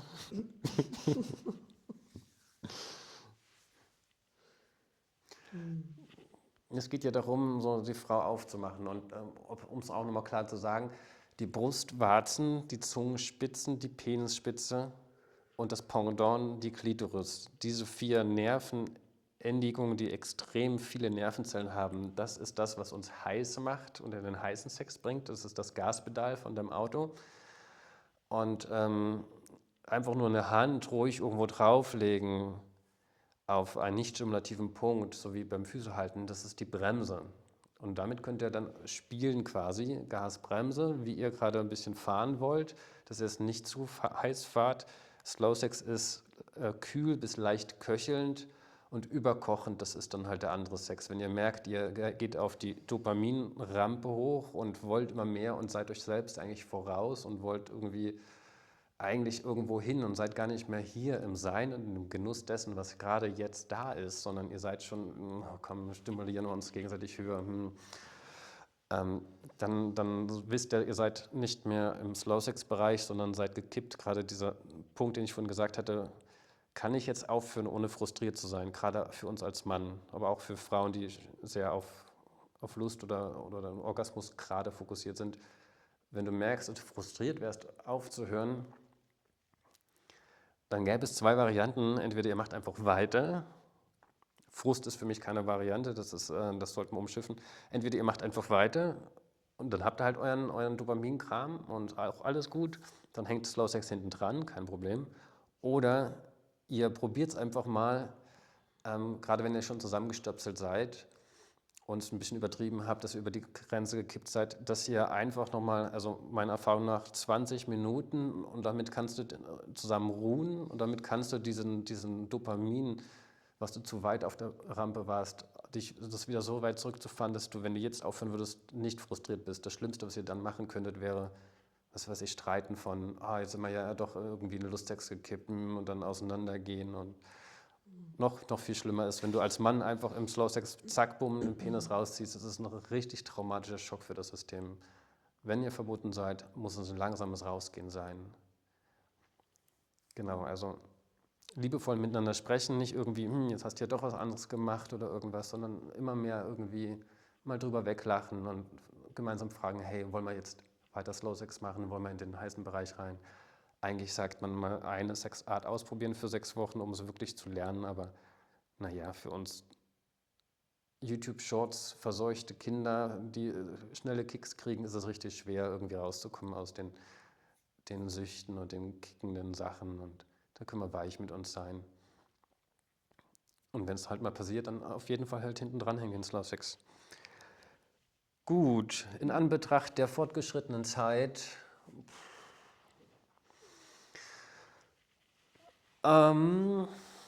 eigentlich wäre jetzt dran das Pendant dazu, der Penis halten und quasi den Pluspol des Mannes aufmachen. Dann wollte ich euch noch gerne zeigen, das weiche Einführen. Und dann wollte ich euch gerne noch eigentlich die Position vom Slow Sex zeigen. Jetzt ist die Frage, was wir machen. Weiches Einführen wird nicht passieren. Na, es ist natürlich alles angezogene Übung, ne? Also schaltet euch gerne mal nochmal laut und also das ist wieder das Problem, dass meine Zeit jetzt doch schneller gerannt ist irgendwie als gewollt. Das ist in den letzten Tagen aber auch gefühlt hier so. Vielleicht gebe ich euch einfach schon mal, ich meine, doppelt hält es besser, jetzt einen flinken Überblick über die ganzen Punkte und mache es dann nochmal mit euch im nächsten Wochenende im Detail und in Ruhe, sodass ihr, wenn ihr es schon mal probieren wollt, könnt ihr jetzt das schon mal machen, allerdings mit der kleinen Fußnote, dass ihr wisst, okay, sollte irgendwas stolpern, er sagt es uns nächstes Wochenende nochmal richtig im Detail. Und jetzt ist einfach nur mal schon mal ein forschendes Ausprobieren. Gebt mir euch einen Daumen nach oben, wenn es für euch der Weg ist. Okay. Gut, dann lege dich doch mal gerne, wir deuten das alles nur an, leg dich doch mal gerne jetzt hier hin. Also den Übergang vom Brüste halten zu dem, wenn die Frau, sage ich mal, einigermaßen gut offen ist, ihr euch nicht so viel gestritten habt, dann würde das jetzt auch schon möglich sein, aus diesem liebevollen Raum von eben dann überzugehen in diese Position. Vielleicht vorher nochmal, wenn ihr vorhabt, länger miteinander zu sein und einzuschlafen, ganz schnell auf Toilette, unter 4 Minuten, weil ansonsten, oder sage ich mal 3 Minuten, ich gebe auch gerne einfach mal Zahlen raus, weil wenn ihr jetzt hier auch 5 Minuten, jemand guckt, nicht aufs Handy gucken. Auf keinen Fall. Es ist nur wirklich auf Toilette huschen und wieder zurück. Ansonsten verliert sich so ein bisschen eure Bubble. Ne? Nicht irgendwie nochmal, du kannst zur Not nochmal ein Glas Wasser holen, flink oder irgendwas aus dem Kühlschrank, wenn ihr es vergessen habt. Aber haltet eure Bubble zusammen, indem ihr so schnell wie möglich wieder zusammenkommt und nicht aufs Handy schaut. Du würdest jetzt deine Beine öffnen. Wir deuten das mal an. So, das ist die Position für, Ich muss die Kamera ein bisschen nachjustieren. Die Position für das weiche Einführen.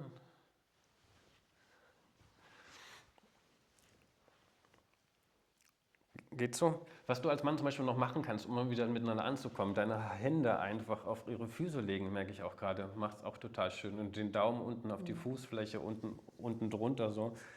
Und wieder liebevoll wie ein Seidentuch mit 600 Gramm, also schweres Seidentuch. War jetzt so ein Witz für die Männer. Okay, was man dann jetzt auch hier machen könnte, wenn ihr gerade zum Beispiel nochmal einen Toilettengang hattet oder sowas, dass ihr jetzt hier nochmal Brüste halten macht oder wenn ihr jetzt Wärmestrahler und Öl habt, könnte man jetzt quasi, vorher war alles angezogen bei Netflix oder wie auch immer, nebenbei hast gesagt, Schatz, wollen wir mal kurz Film gucken, ne? Kenne ich noch aus den Internatszeiten von meinem Bruder. Film gucken, Fragezeichen. Wenn du so eine SMS bekommen hast mit den richtigen Klammersetzungen, viel und dann die Klammer und dann gucken, dann heißt das Ficken, Fragezeichen. Also wenn ihr euch zum Film gucken verabredet habt und dann, du hast nebenbei so ein bisschen deinen Trick angewandt, ob sie es wusste oder nicht, dass ihre Brüste ein bisschen Bewusstsein geschenkt hast, dann wart ihr vielleicht noch angezogen und sagst, komm, wir machen mal im Bett weiter. Wäre jetzt eine Variante zum Beispiel mit Öl zu massieren oder ohne Öl. Ne? Darauf achten, dass es warm ist, das muss ich eigentlich nicht sagen, aber ich sage es trotzdem, dass es wenigstens handwarm ist, dass du da über deine Körperwärme die irgendwie aufs Öl überträgst. Und dann kannst du hier quasi nochmal die Brüste aufmachen, sollte sie noch nicht so ganz offen sein. Und dann gäbe es jetzt hier Varianten, auch nochmal mit einer Yoni-Massage, das machen wir wann anders, nochmal da ganz wichtig, auch von der Peripherie, erstmal an den Seiten, wo die Schenkel sind, auf der einen Seite und auf der einen Seite, auf der anderen Seite, nicht in der Geschwindigkeit, die ich gerade gemacht habe, Gottes Willen, also wirklich ganz liebevoll irgendwie da, ganz liebevoll nach oben und hatte ich, glaube ich, beim letzten Mal gesagt, ne, wie man so eine Yoni-Massage schon mal ein bisschen machen kann. Und dann wäre jetzt die Möglichkeit des Pinselns. Ne? Der Penis ist jetzt hat er 3 Zustände. Entweder ist er sehr weich, er ist al dente, was perfekt wäre, so 80% von seinem, aber geschmeidig und trotzdem noch biegsam. Oder er ist halt stahlhart. Bei stahlhart sage ich immer gerne an Angela Merkel denken, weil stahlhart wollen wir im Slow Sex nicht. Irgendwie dann ein bisschen gucken, dass er sich abkühlt, dass er ein bisschen in dieses geschmeidig Weiche wird. Eine Frau liebt es, wenn der Penis auch anpassungsfähig ist, quasi so ein bisschen weicher. Deswegen 80% al dente ist so ein guter Zustand. Und dann kannst du mit deiner Penisspitze nehmen, entweder, in dem Fall ist es eigentlich erstmal gut, wenn die Frau einfach mal den Genuss hat, du gehst als Mann ein bisschen hoch, kannst dir auch noch Kissen hier drunter legen. Ihr könnt auch, wenn die Frau von der Geometrie her das mag oder braucht, weil manche Vaginas kippen nach vorne mehr hoch, manche mehr nach hinten, noch ein Kissen unter die Hüfte drunter machen, dann kippt die Vagina mehr nach oben, dir entgegen. Wenn du generell als Mann nicht so in einem Männerspagat so die Spreizung gut kannst, dann könnt ihr auch die Frau komplett unterfüttern mit 2 Kissen, also vorne eins, dann würde die Vagina hochkippen. Wenn du hinten wieder unter den Rücken auch noch eins drunter machst, dann ist die Vagina wieder gerade. Oder Doppelkissen vorne, dann hast du auch wieder gekippt. Je nachdem, wie tief du als Mann kommst mit deinem Sitz. Genau, und dann kann die Frau, ich nenne es jetzt immer Häschenzange, das ist quasi das Peace-Zeichen. Das ist nicht das Peace-Zeichen, das ist Victory eigentlich. Ne? Kleine Anekdote oder sowas, weil alle immer denken, das ist hier Frieden. Nee, das hat Churchill, glaube ich, gemacht. Nach dem Zweiten Weltkrieg von Wir haben gesiegt. Das ist V für Victory, hat nichts mit Frieden zu tun. Deswegen, ich nenne es lieber die Häschenzange, weil wir sind nämlich auch hier geschmeidig und nicht straff, sondern das Häschen. Und das Häschen nimmt den Penis in die Zange hinter der Eichel und also die Frau kann jetzt den Penis nehmen und kann sich damit pinseln. Wir machen das jetzt hier nicht so, ne, aber okay, du kannst es mit meinem Finger machen. Ich verstehe aber nicht, was das ist. So, du hast quasi meinen Penis jetzt fest in deiner Häschenzange. Ja. Und könntest damit jetzt deine Vaginallippen, der Penis ist eingeölt oder hat ein biologisches Gleitmittel drauf oder Spucke von beiden. Das ist das Erste, wo man sich schon verbinden kann, wenn man jetzt gerade nichts anderes hat, dass jeder ein bisschen Spucke beigibt und dann kann quasi, im Slow Sex braucht es keine feuchte, willige Vagina, Was es braucht, ist eine offene Vagina. Keine Vagina, die verschlossen ist und keine, die so gefräßig, oh, jetzt komm endlich rein und fick mich. Das ist der heiße Sex, sondern der Mittelweg, was die meisten Frauen noch gar nicht so richtig gespürt haben, dass der existiert von, okay, ich bin offen, wir können es mal probieren, dass wir deinen Penis hineingehen lassen oder hineingeleiten. Nicht penetrant, kein Eindringling, sondern hineinziehen. Und du hast jetzt quasi meinen Penis in der Hand, sieht man das hier so ein bisschen, und könntest jetzt dann runtergehen an deine Joni und die Penis, ich will irgendwann mal noch eine Plüsch-Joni kaufen und kannst dann da dich selbst pinseln und dir Genuss verschaffen. Mit der Penisspitze. Mit den Fingern, also wirklich die Finger oder was? Ich nehme. Nein, nicht deine Finger. Du nimmst quasi einfach nur meine Eichel und pinselst dich mit der Eichel an deiner Vagina entlang. Mit meinen Händen oder nur mit der. Nur also deine Hände berühren deine Joni nicht. Sonst kannst du es dir auch selbst machen, sondern du hast zum ersten Mal die Chance, quasi mit meinem Penis dich so sanft zu pinseln, wie du das mal möchtest, Aber so liebevoll. Ich benutze meine Hand, um den Penis zu halten? Ja, genau. Ja. Entschuldigung, also, ich dachte, das wäre eine Übertragung. Das ist also nicht die Hand, sondern schon versuchst du es mit der Häschenzange oder, weiß nicht, probiert es aus. Später in einem weichen Einführen nehmen wir auf jeden Fall die Häschenzange. Aber jetzt hier für das Pinseln, keine Ahnung, ob ihr das auch mit 2 Fingern machen könnt. Wenn er klein ist, also wenn er weich ist und nicht unglaublich irrigiert, dann ist er halt auch klein. Und das ist hier alles okay, ob er klein ist oder groß, ist völlig egal. Eigentlich ist er tendenziell. Ich würde gerne auch noch ganz kurz fragen, die Häschenzange, sind das die Finger oder sind das die Schamlippen? ja, siehst du, das dachte ich nämlich auch. Sind die Finger, ja? Ganz konkret, deine 2 Finger von deiner Hand machen das. Also das ist jetzt deine Hand. Also die Finger, nicht metaphorisch. Nein, genau, ganz konkret. Deine Finger schnappen hinter der Eichel ein und halten den Penis da fest. Okay? Okay, mach mal ganz kurz den Rodeo. Das ist dann, wir gehen jetzt mal über in das weiche Einführen. Ich als Mann gehe ein bisschen hoch halt, dass ich nicht so reinsacke auf meine Beine, sondern ich bin halt mit meinem Schwerpunkt mehr auf meinen Knien und halte mich hier gut fest. Die Frau nimmt jetzt, wir sind jetzt nackt, ne? Also offiziell sind wir nackt, nimmt jetzt die Häschenzange, nimmt meinen Penis und greift richtig zusammen und greift mal jetzt so richtig dolle zusammen, wie sie denkt, dass es ihm wehtun würde. Ja, genau, das ist immer dieselbe Reaktion bei Frauen. Oh Gott, das kann ich doch nicht machen. Und Ich schaff das gar nicht. ja, und tatsächlich tut das Aua ein bisschen an dem Finger, tut das richtig weh, aber am Penis tut das überhaupt nicht weh, weil das ist nur Schwammgewebe. Und die Frauen denken immer, oh Gott, ich tue denen da weh, ich kann doch nicht so dolle machen. Nee, ihr könnt so dolle machen, wie ihr wollt irgendwie, weil ihr habt gar nicht so viel Kraft trainierterweise, es sei denn, du bist vielleicht Bouldern oder Kletternmeister oder sowas, aber ansonsten hast du da nicht so viel Kraft, dass du denen da wehtun könntest. Und deswegen nenne ich die Übung Rodeo. Auch alles meine Erfindung, werdet ihr so nirgendwo anders finden, glaube ich. Die Frau nimmt jetzt quasi meinen Penis, der ist jetzt hier unten. Und du hältst so sehr fest und bestenfalls ist es noch eingeölt. Ach, beim Finger tut es tatsächlich ein bisschen weh. Ja, und ich als Mann gehe jetzt zurück und versuche irgendwie, also gucke einfach, hat sie meinen Penis, strafft sich quasi mein Penis, zieht er sich lang oder sowas, hat sie mich wirklich sicher in der Hand. Es ist unglaublich wichtig, dass als Mann das Vertrauen zu entwickeln, dass sie diese Kontrolle hat, weil dann kann ich endlich aufhören, selber immer vorwärts zu schieben und in sie reinzuschieben, gleich dann beim weichen Einführen, sondern kann mich immer tendenziell mehr zurücknehmen und darauf verlassen, dass sie mich sicher hat und schon einführt. Das ist genau dieses, danke, es tut dem Finger doch ein bisschen weh mit. Das ist genau dieses, was wir hatten im letzten mit dem Finger ins Auge Metapher, dieses, der Mann ist immer zu schnell und dringt zu schnell vor und da haben die viele Frauen so ein Trauma drauf auf ihrer Joni. Das ist unglaublich, das heißt, du glaubst es nicht, aber probier es einfach. Heilsam ist, einfach mal als Frau die Erfahrung zu machen, da stößt nichts rein, ist nicht schneller, als ich eigentlich offen bin, sondern ich kann in mir so viel reinziehen, wie ich es gerade möchte, eben mit dieser Häschenzange. Und deswegen Rodeo, ganz wichtig, dass du das Vertrauen entwickelst als Mann.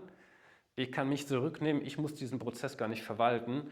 Die Frau hat mich im Griff und kann das leiten. Ich bin einfach nur passiv und nehme mich in der Tendenz immer eher zurück. Ne? Und auch jetzt beim Pinseln hatte ich gerade noch vergessen, wenn der Penis jetzt doch irrigiert, nimm dich zurück, gib Raum, ansonsten kann sie gar nicht mit der Penisspitze, sonst ist der ganze Schaft noch irgendwie an der Klitoris und wenn du merkst, der Penis wird wieder weicher, dann kannst du wieder ein bisschen mit der Hüfte vorgehen. Sie hat sich mit der Häschenzange und kann sich damit pinseln und kann sich so richtig mal schön Genuss verschaffen. Nochmal kurz die Kette. Wir haben es quasi wertschätzen, annähern, Körperübungen, irgendwas von der Peripherie ins Zentrum, haben die Pole geöffnet. Wenn noch Zeit ist, auch den Pluspol des Mannes, ist auch mal schön.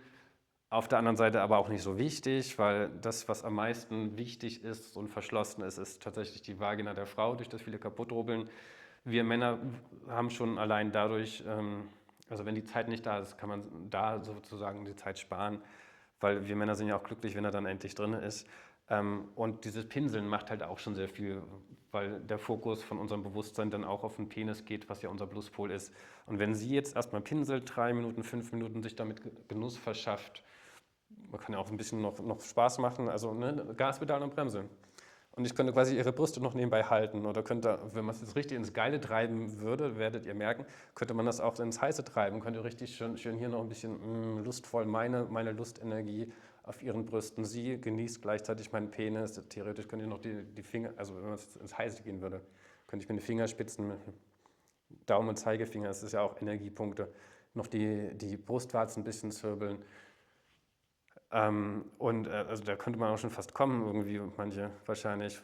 Allein schon bei diesen, ich bin hier so energetisch mit dabei und du nimmst meine Penisspitze und pinselst dich dabei. Aber wir wollen ja in das Ruhige gehen, nur dass ihr seht, es ist multifunktional, man kann das auch in die Handrichtung benutzen. Und dann müsst ihr mal gucken, in welche Richtung ihr abbiegen wollt. Und wir müssen halt immer bedenken, es gibt Schwestern, die halt wirklich da richtig Trauma drauf haben. Manche sind so zu, da habe ich nur irgendwie so leicht berührt und sie aufgeschrien vor Schmerzen. Manche sind so taub, die fragt dann, hoch, ist er schon drin? Ja, merkst du es nicht? So, also es ist ganz viel möglich, ganz viel kaputt, traumatisiert. Wo das herkommt, alles mal wann anders, aber also nicht in diesem Kurs jetzt hier. Und dann kommt es zum Dornröschenkurs. Also du hast Pinseln äußerlich und sowas und du bist eigentlich schon irgendwo, dass du mal durch die Schamlippen durchfährst, als Frau wahrscheinlich. Und was man noch auch einschieben könnte, wäre, dass der Mann jetzt auch mal 3 bis 5 Minuten kriegt, um Lust, also zu pinseln und das zwischen liebevoll und Lust zu tanzen, immer bis zu leicht köchelnd maximal. Und das immer, je mehr ihr euch das aufspart, desto mehr steigt ja auch die Spannung so ein bisschen, ne? So wie Weihnachten und die Weihnachtsgeschenke oder so. Man könnte theoretisch dann auch schon gleich rein und bam, bum und kommen oder so, aber wir wollen jetzt die Bremse mehr treten und dann das liebevoll halt mehr machen, ne? Dass immer mehr in Richtung Liebe geht, anstatt in Lust. Und wenn der Mann sich dann auch mal ein bisschen gepinselt hat und in dem Moment kannst du als Frau dich auch mal entspannen und es einfach mal genießen und gleichzeitig hat der Mann mal die Chance, einfach diese Vaginablüte vor sich zu genießen mit seinem Penis, ohne was machen zu müssen, wo er denkt, er müsste jetzt. Ne? Einfach, dass der Mann mal sich den Genuss verschaffen darf, den er möchte, ohne dass er gleich kommt. Wir haben ja auch diese Wheel of Consent immer total im Tantra-Bereich, so dass ich mir nehmen darf, das, was ich möchte. Also diese Erlaubnis mal selbst zu haben, mir Lust zu verschaffen an dem anderen und der andere macht mir das als Geschenk und sagt natürlich, wenn ihm irgendwas gar nicht passt oder sowas, das ist klar. Ne? Aber das sich hinzugeben und zu verschenken als Frau ist auch total schön. Ne? In dem Moment, wo sie pinselt, macht sie ja auch noch was. Am Anfang schön, um sich zu öffnen, aber wenn sie dann schon ein bisschen offen ist und in ihrer Lust ist, ist es für sie auch sehr schön, einfach nur der Hingabe zu sein und zu genießen, dass der Mann es genießt, dass der Mann sie genießt und sich auch gewollt zu fühlen. Das ist ja auch sehr schön. Ne? Und das kannst du beim heißen Sex als Vorspiel machen, wie jetzt hier beim Slow Sex. Ne? Die Frage ist immer dann, wie sehr tretet die Herdplatte hoch. Und dann der Dornröschenkuss. Die Penisspitze dippt quasi ein und ist von den Lippen umschlungen, umhüllt. Das ist der Punkt, wo der energetische Schluss stattfindet. Das ist das, wenn ich sage, Handyladen. Ab da, meiner Erfahrung nach, startet das mit der Energie. Oh, heute ist ja erster Advent, ja. Tschüss und einen schönen Advent für die ersten. Es ist wieder ein bisschen länger geworden, ich weiß. Ab da startet dieser Energiefluss und es lädt sich halt auf, eure Kurve miteinander. Das heißt, allein, angenommen, du bist als Frau hochtraumatisiert auf deiner Vagina oder trägst eine solche Vagina mit dir rum, dann versuch wenigstens zuzulassen, weil du weißt, der Mann trinkt jetzt nicht mehr zack, bumm ein und stößt an den Muttermund und alles Trauma drauf, sondern lass nach diesem Prozess, den wir jetzt gemacht haben, nach dem Pinseln zu, dass wenigstens die Penisspitze hineinkommen darf. Und dann habt ihr vereinbart, dass es nur so weit geht heute, es sei denn, sie spürt es anders und dann sagt sie es dir. Und dann öffnen sich ganz sanft die äußeren 2 Ringmuskeln sozusagen und der Penis kann da hinein dippen und parken. Für Paare, die quasi schon lange keinen Sex mehr hatten, total miteinander verknistert sind oder die Vagina hochtraumatisiert ist das Ziel erstmal, da in diesen Dornröschenkurs reinzukommen. Auch wieder meine Erfindung, alles meine Erfindung, mein Begriff, werdet ihr da so nirgendwo finden, aber Dornröschenkurs ist einfach das, was ich da so drin sehe, dass der Prinz küsst das Dornröschen wach. Das ist der Hintergrund vom Dornröschenkurs.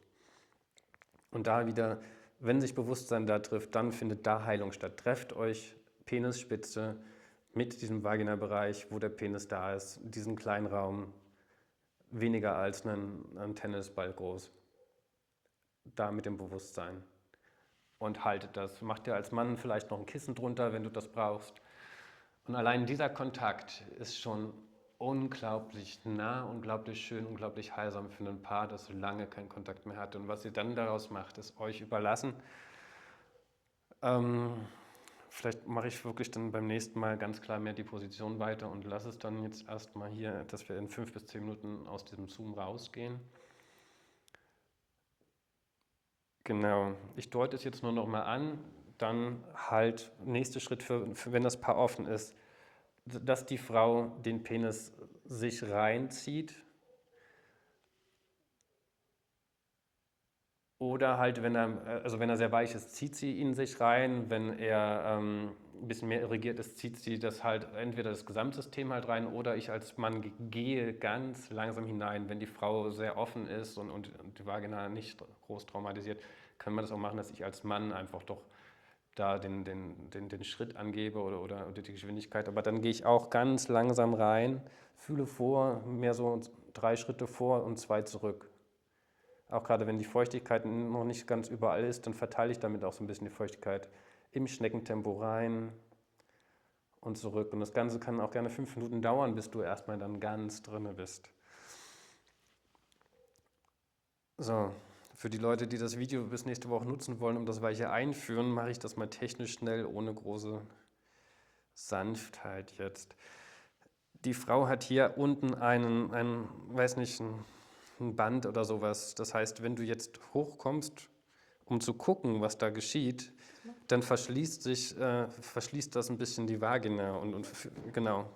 Dann spür rein, dann verschließt sich da was.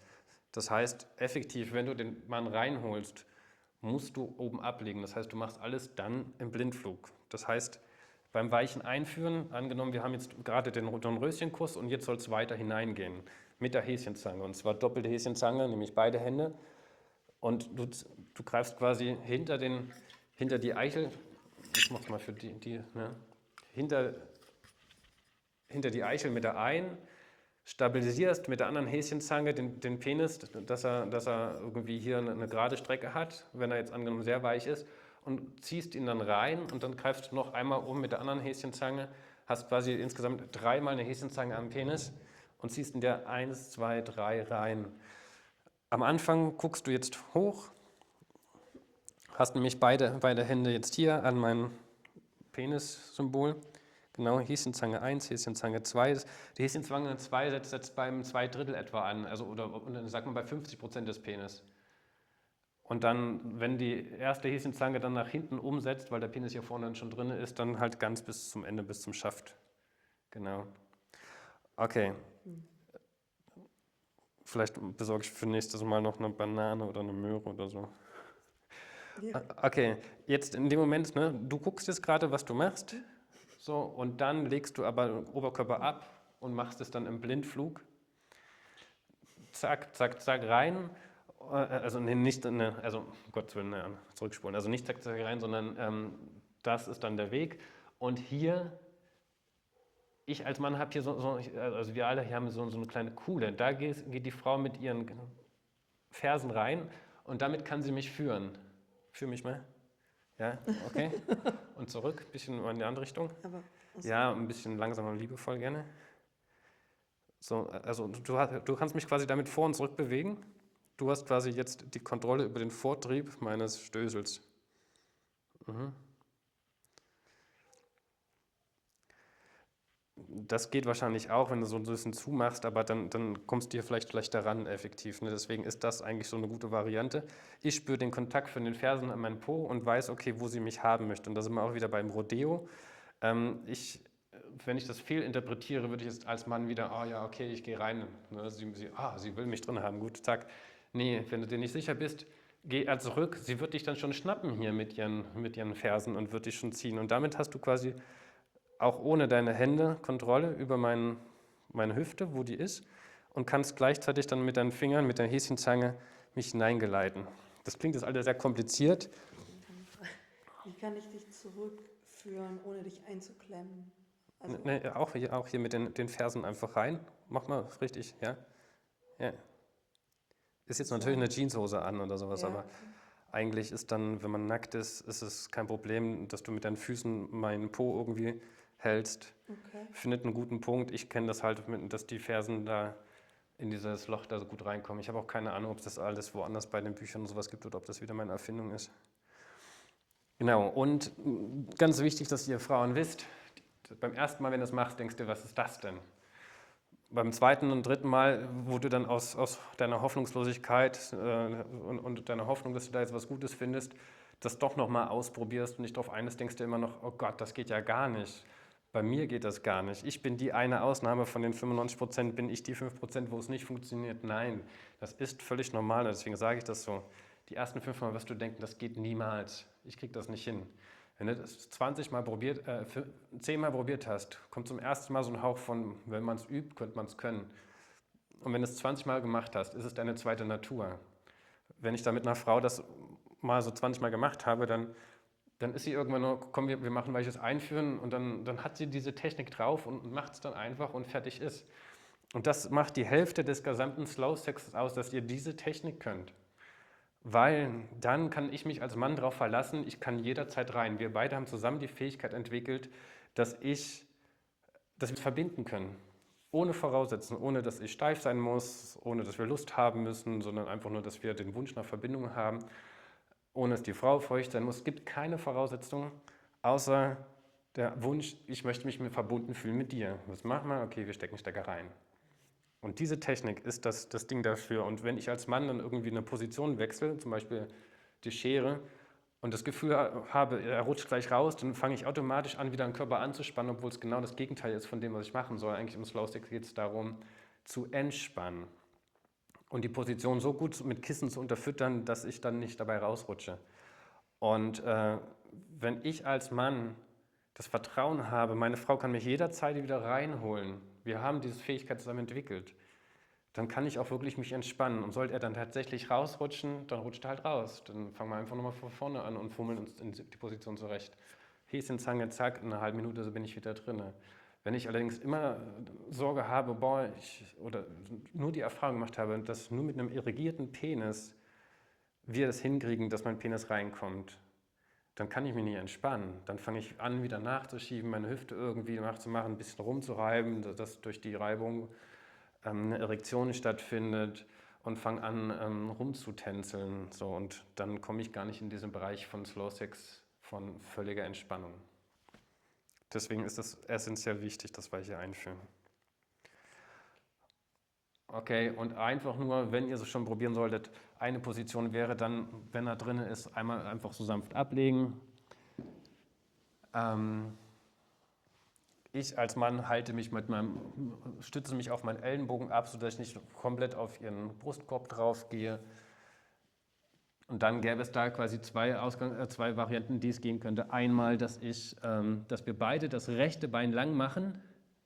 Machen wir bitte, ich nenne das auch gerne ein bisschen Bett-Twister, ne? Was man dann mal kurz machen muss, Bett-Yoga, Bett-Twister. Und Das rechte Bein ist lang und das linke Bein ist angewinkelt. Die Position nennt sich Falter. Unsere rechten Beine sind quasi der lange Stachel und die linken Beine sind der Flügel. Und dann kann ich mich so ablegen, mein Herz auf ihr Herz drauf oder so leicht daneben und mache mir hier noch ein Kissen drunter unter meinen Kopf als Mann und kann quasi da mit ihr ruhen und mein Penis ist mit ihr verbunden. Führt dazu, die Position ist super, da haben wir relativ kaum einen Winkel zwischen unseren Torsos, zwischen unseren Oberkörpern und wir können uns auch tatsächlich küssen. Was wir nicht können, ist uns gut scharf sehen, aber wir können uns küssen, dafür ist die Position gut. Zweite Position, ich deute die jetzt hier nur noch mal an, wir machen die später, also beim nächsten Mal genauer, ist, ich bin entweder in der Position oder, das ist Bett-Twister halt, kennt ihr noch Twister, ne? Das wäre dann Plumps, ich habe sie liebevoll Plumps genannt, es gibt irgendwo die Position auch woanders, da hat sie einen 4-Wort-Namen, keine Ahnung. Für mich ist es einfach, ich mache die Beine lang und falle einfach um. So, da bin ich in 45-Grad-Winkel, mein Oberkörper zu ihrem Oberkörper.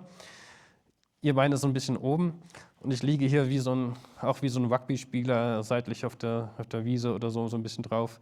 Ein bisschen ist es wie auf einer Bahnschiene liegen. Tatsächlich, da muss ich mir als Mann was unterfüttern.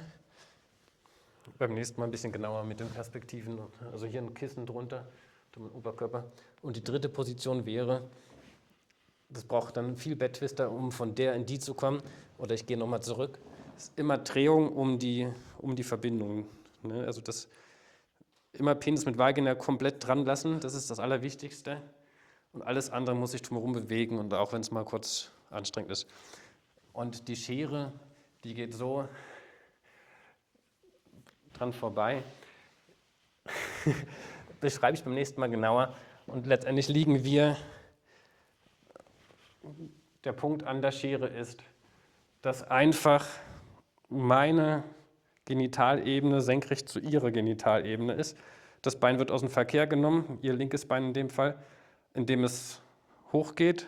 Ne? Also es ist einfach, geht nach hinten und das muss senkrecht sein, das Bein, weil wenn du jetzt so gehst, drehst du mich raus mit meiner Hüfte, dann entsteht der Abstand. Das ist für dich zu anstrengend, also das Bein muss letztendlich senkrecht sein, ist jetzt ziemlich technisch wie Acro-Yoga oder sowas, aber das sind die feinen kleinen Details. Dann könnte ich hier noch ein Kissen drunter, um das für dich entspannter zu machen. Hier ist dann ganz viel Feinschliff mit Kissen und so. Und das Allerwichtigste für diese Position, egal was ihr macht, das Allerwichtigste ist eine Handtuchrolle. Dass ihr ein kleines normales Händehandtuch nehmt, macht es eng zusammen.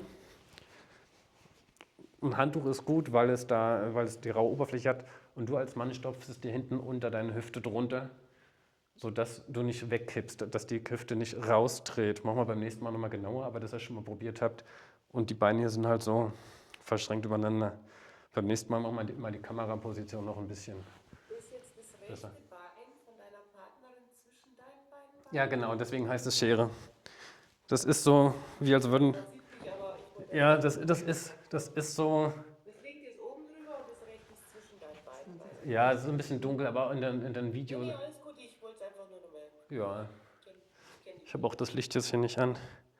Also das Ziel ist einfach das minimalste Abstand. Also eigentlich kannst du sogar bis auf den Peniswurzel sozusagen den reinschieben, den Penis.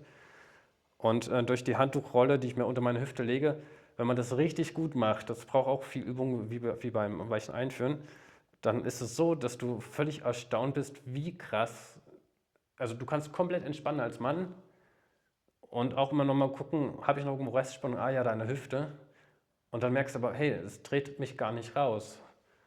Wenn ihr die Position richtig ordentlich macht, ist es einfach, dass er perfekt drin steckt. Und ihr könnt dann so einschlafen. Nachteil an der Position ist natürlich, Oberkörper und Gesicht ist weit weg, man kann sich hier nicht küssen. Bei der Schere ist es 90 Grad zwischen den Oberkörpern. Aber was halt sehr gut ist und was immer noch für mich ganz schön ist, wenn die Frau jetzt ihre Hand auf mein Herz hält, kann man auch gucken, wie man das ein bisschen unterstützt, dass jetzt ich den Winkel ein kleines bisschen dementsprechend anpasse oder hier noch ein kleines Kissen drunter, dass du auch entspannen kannst. Und das ist, ich liege jetzt hier nicht unten, ne, damit man mich noch sieht, aber eigentlich würde ich mich jetzt ablegen. Das ist die Position zum Einschlafen, wo man gerne mal 2 Stunden verbunden das Handy laden lassen kann.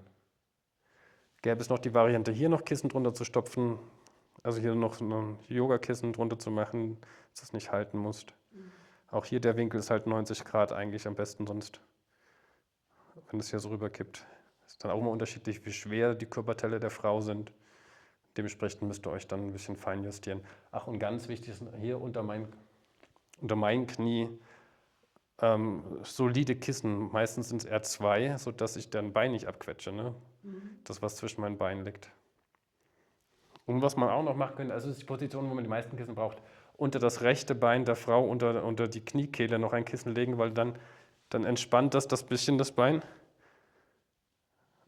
weil es dann nicht in die Überstreckung geht, weil da nicht die Hacke irgendwie der Punkt ist, wo das Bein aufliegt, das Knie leer liegt, sondern da ein kleines bisschen unterfüttert ist unter dem Knie. Feinschliff machen wir beim nächsten Mal mit den Positionen.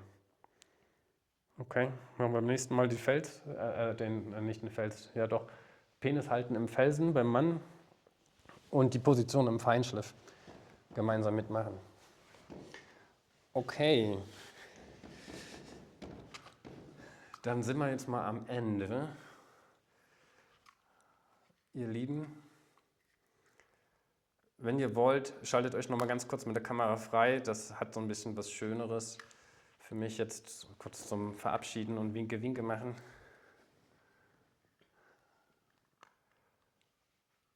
Und könnt auch noch gerne ein kurzes Feedback geben oder eine Frage stellen, dass wir uns noch 3 Minuten nehmen von dem Abschluss.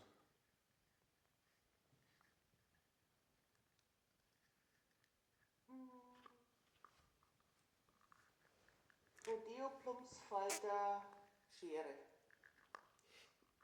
Genau.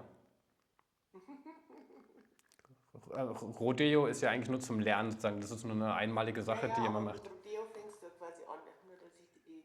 Genau. Dankeschön, Leo. Ja. Also das ist jetzt wirklich feinstes Wissen im wahrsten Sinne, also auch detailreich und das, wo man sonst vielleicht viel alleine gelassen wird, einfach mal sehr punktuell zusammengebracht.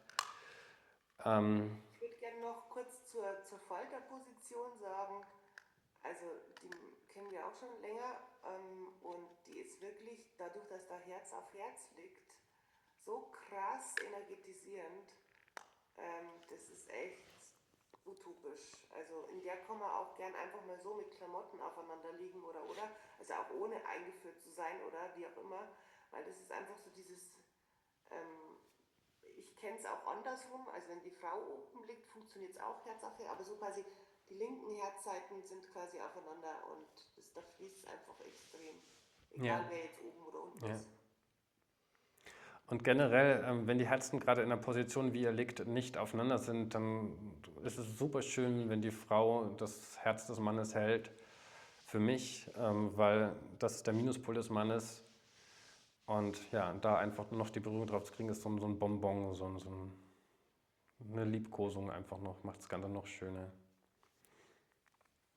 Jede Position hat also seinen eigenen Vorteil und seinen eigenen Nachteil.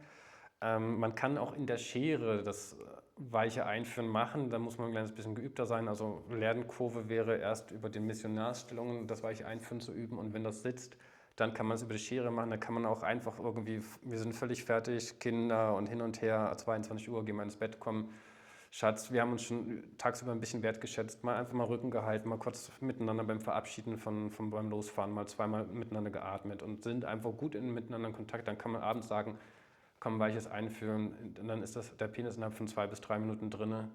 Da kann man sich den ganzen Vorgeblänkel eigentlich sogar sparen. Es legt sich gleich in die Schere rein, ohne Betttwister. Die Frau macht weiches Einführen in der Schere und einschlafen. Das heißt, eigentlich ist es immer möglich, selbst mit Kindergetummel zu Hause, innerhalb von 3 Minuten. Ich wollte zum weichen Einführen auch noch was sagen. Man kann quasi als Frau auch den Finger mit einführen. Also, dass du quasi ins Häschen gehst und du quasi parallel zum Penis mit deinen Fingern auch in die Vagina gehst. Also, weil du dann noch länger Führung mit also nur so als... Schön, ja, danke. So ein Feedback brauche ich, weil ich habe es noch nie gemacht aus der Position. Ja, also als Frau, wie gesagt, dann kann ich noch besser spüren, also ich habe das Gefühl, die Führung ist noch ein bisschen leichter, wenn er eben nicht irritiert ist. Ja. Also einfach den Finger mal mit reinnehmen. Frauen tun das ja auch öfter so ohne den Mann, aber einfach dann so den Penis einklemmen und quasi die Finger einführen, die zwei, und dann ist der Penis mit dabei. Also ihr versteht, was ich meine, glaube ich. Ja. Das ist so, also du sparst dir mal deinen dritten Finger, hast den Penis einfach stattdessen. Oder so. Ich mag das auch einfach manchmal so in jeglichem Zustand, meine Finger dazu zu stecken. Also nur so als Impuls an der Stelle. Wo dazu zu stecken? So allgemein, beim normalen Sex? Ja, genau. Okay, ja. Hängt Weil natürlich... ich dann auch spüre, was da gerade los ist. Auch. Genau. Es gibt ja in der Sexualität und der Körperanatomie sehr viel Individuelles und ich versuche halt das, was so allgemeingültig ist, irgendwie bis an den Rand zu kratzen, wo es dann individuell wird und es ist schön, so kleine Impulse von der Seite dann immer noch hinten dran zu wissen oder zu hören, was noch, ne, über Anekdoten oder sowas, was noch sein kann. Bei mir ist natürlich, bei mir ist auch die Erfahrung mit verschiedenen Frauen, diese Position, mit der einen war die Falter die absolute Bombe, die Position, und Schere, ich weiß nicht, wir konnten sie vielleicht noch nicht, aber, oder es ging nicht, oder Feinschliff hat nicht gestimmt, aber mit der gingen einfach die Falter super. Mit einer anderen Frau war der Plumps super. Und mit einer anderen Frau die Schere. Und das ist irgendwie von Körpergeometrie zu Geometrie unterschiedlich. Allerdings ist die Schere diejenige, wo du wirklich auch eine Stunde schlafen kannst, die Position die einzige. Bei den anderen, bei Plumps liegst du halt wieder über eine Bahnschiene, das ist so 10 Minuten, eine Viertelstunde gut. Da musst du irgendwie eine andere Position nehmen, über die rotierende Achse, über die Punktverbindung Penis-Vagina in irgendeine andere Position rein rotieren. Falter geht auch länger, Falter geht eine halbe Stunde gefühlt, so plus minus 10 Minuten vielleicht. In meiner Wahrnehmung. Mach mal beim nächsten Mal nochmal einen Feinschliff mit den Positionen und ein bisschen drumherum. Ich habe noch eine Frage. Das Penis halten, also quasi den Pol vom männlichen Teil öffnen. Kannst du da vielleicht kurz 2, 3 Sätze zu sagen? Okay, wieder wie bei der Muschelübung, ganz liebevolles, sanftes, also das ist meistens mit einer Hand, also wenn ihr die Felsposition habt, liegt die Frau neben dir, du liegst in der Mitte auf dem Rücken und die Frau geht mit einer Hand drüber und hält wie ein Küken eingehüllt mit dieser Handhöhle deinen Penis, und da ist ganz wichtig, wirklich wieder total detaillierter Feinschliff, absolute Perlen jetzt. Mit den 2 Mittelfingern, also mit den 2 Fingern oder mit den 2 Fingern, da die Energiepunkte, also da kommt ja die Energie auch raus. Unten unter dem Hodensack an Perineum, da leicht zart zu berühren. Nicht mit zu viel Druck, aber auch nicht so drüber leicht wegschweben, sondern so ganz sanfter, liebevoller Berührung, nicht wirklich Druck. Dann den Rest, der Hoden hüllt sich ein in die Handfläche und der Penis, du als Mann kannst dann korrigieren, so ein bisschen den Penis, je nachdem wie irrigiert er ist, den dann halt unterm Handgelenk noch unter ihrem Arm langlegen. Dann ist quasi alles, was dein Zentrum unten ausmacht, komplett eingehüllt von ihr. Und das macht es wunderschön. Und bei mir war es so, damals war das ja alles noch Blindflug irgendwie. Sie hat einfach irgendwie hingefasst und in 1 von 10 Positionen musste ich innerhalb von 3 Sekunden losheulen. Das war so berührend. Und wenn du das einmal erlebt hast, dann weißt du auch, okay, das willst du und bis dahin willst du dich liebevoll mit ihr nachjustieren und korrigieren. Und die Frau darf wissen und lernen, es ist keine Kritik an mir als schlechter Liebhaberin oder irgendwas, nein, Gottes Willen. Ihr lernt miteinander komplett neu, etwas komplett Neues und nur du kannst das Feedback geben. Und inzwischen würde ich in meinem Kurs, den ich dann halt mal mache, erstelle, da verpflichte ich sogar jeden 5-mal nachzujustieren. Dass es einfach gesetzt ist. Jeder weiß, es gibt 5 Korrekturen. Und du musst so lange suchen, bis du diese Korrektur hast. Selbst wenn es sich perfekt anfühlt, dann machst du halt nur noch eine winzige irgendwie. Okay, kannst du bitte das machen? Und da gibt es auch noch wichtig irgendwie zu merken, dann vielleicht, dass die Frau vielleicht zu viel Druck drauf bringt mit ihren Armen auf mein Körper. Hängt auch wieder davon ab, wie groß wer ist. Das dann einfach wieder mit dem Kissen zu unterfüttern, ihren Ellenbogen, dass der gehalten wird von dem Kissen, dass sie nicht wirklich eine Gravitationskraft, also eine Gewichtskraft von ihrer Hand auf den Penis draufbringt, sondern wirklich nur samtig weich das umhüllt, aber auch nicht bewusst irgendwie jetzt ihre Hand hält und dann die ganze Zeit Spannung im Arm hat. Ne? Diesen Zwischenzustand. Waren jetzt 2 Sätze, ne? 3. Nice, danke schön. Danke. Okay, ihr Lieben. Dann viel Spaß beim Forschen und Ausprobieren. Ihr könnt es auch dann nochmal auf YouTube wahrscheinlich nachschauen, mal gucken, wann ich es hochgeladen kriege. Und bis nächste Woche machen wir dann halt das, was ich jetzt eigentlich in der letzten halben Stunde schon gemacht habe, nochmal alles im Detail. Vielen, vielen Dank. Einen schönen Das war Advent. alles. Auch danke an dich, dass du mitgemacht hast. Gerne, danke. Tschüss. Dankeschön. Und jetzt müsste ich hier bei YouTube eigentlich noch sagen, abonniert das Video, ne, abonniert den Kanal und da geht es zum nächsten Video. Du kannst ja mal üben, ne? Kannst du mal versuchen. Und jetzt schreib einen Kommentar, weil der YouTube-Algorithmus reagiert gerne auf Kommentare und außerdem möchte ich gerne Feedbacks, weil dann lerne ich mehr, entwickle mich weiter. So. Du schaffst fast nie dahin. Du schaffst immer zu sein. Ja, aber ich habe gemerkt, wenn ich die ganze Zeit so reingucke, ist es echt ein bisschen Nicht die ganze steif. Zeit, aber Ich muss, versuch. ja, heute ist natürlich schwierig. Ich habe da ein riesiges Display, da ein kleines Display und dann ein schwarzes, dunkles Loch, das ich gar nicht sehe. Das ist wahrscheinlich einfacher, wenn man nichts zu tun hat, als wenn man die ganze Zeit eben noch plappert und in seinen Kopf eigentlich noch guckt. Was ist denn noch in meinen ganzen Fächern? Also abonnier jetzt. Und schreib einen Kommentar, bitte, bitte, bitte. Bitte, ja,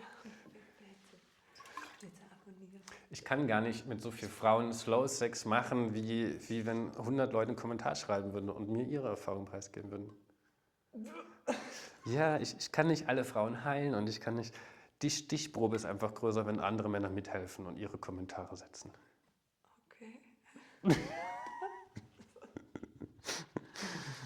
Gut. Gemeinsam forschen wir als Pioniere Gemeinsam forschen wir. Das ist gut. der jungen Zeit. Okay. Geh mal. Ja, dann, es läuft noch, oder? Zum Ende. Ciao. Tschüss. Da ist noch irgendjemand drin. Ne? Hallo Marie. 1, 2, 3. Tschüss.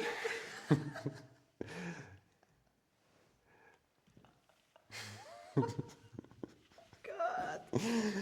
Oh Gott. Ich hab mir so den fucking Arsch abgefroren. Ey, ich war mega am Zittern und sehr verkrampft. Und wahrscheinlich sieht man das auch, aber es lag. Es ist wirklich, zum Großteil der- was sind es, vielleicht 12 Grad oder 14, also Ja, ich boah. habe auch gerade überlegt. Aber also das 14. ist halt, wenn hier die Sonne nicht reinscheint, einfach mega kalt. Unten zum Ofen, ne? Vielleicht hat jemand Suppe gekocht oder so. Ja, heiß duschen habe ich auch schon gedacht.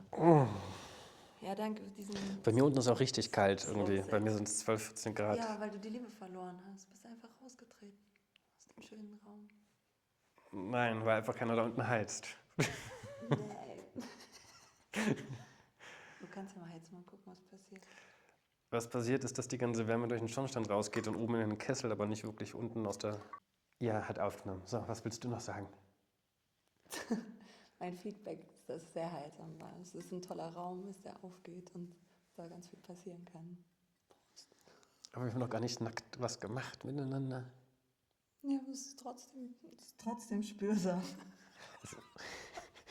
Ist schon krass, finde ich auch, jetzt wo ich das wieder noch so bewusster mache und durch das Anleiten, wie viel das schon macht ohne Ich weiß. sexuellen Kontakt. Exakt. Und es ist gut. Das tut nur gut. Auch wenn das nicht mein Ziel ist. Mein Ziel ist schon der sexuelle Kontakt, aber so viel vorweg ist möglich, um auch die Menschen abzuholen, die noch, oder die Frauen, die noch wirklich ihre Renaissance der Sexualität noch nicht begonnen haben.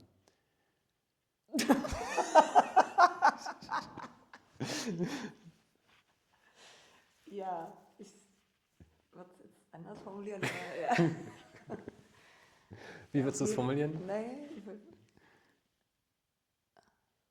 Frauen abzuholen, die es langsamer brauchen. Oder die kurz vor der Blüte stehen. Oder kurz vor der... Vom Erblühen. Ich habe gerade noch beim Videoschnitt gemerkt, dass ich eigentlich noch was sagen möchte.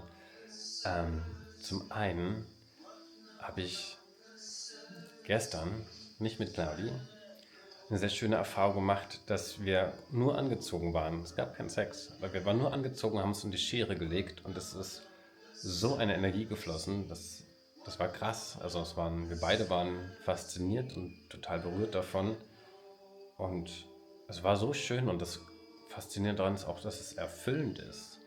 Und das erinnert mich auch daran, dass ich mal schon vor 2 Jahren oder sowas eine Erfahrung gemacht hatte. Das Programm, was ich mir ausgedacht habe, das alte Programm, das war schon so erfüllend für mich, dass ich gar nicht irgendwie mehr die Vereinigung gebraucht hätte. Ich war zu dem Zeitpunkt auch zum Beispiel ein kleines bisschen kränklich und dachte mir, boah, die Vereinigung und sowas ist alles dann noch richtig Energieaufwand, da habe ich gar keine Kapazität für.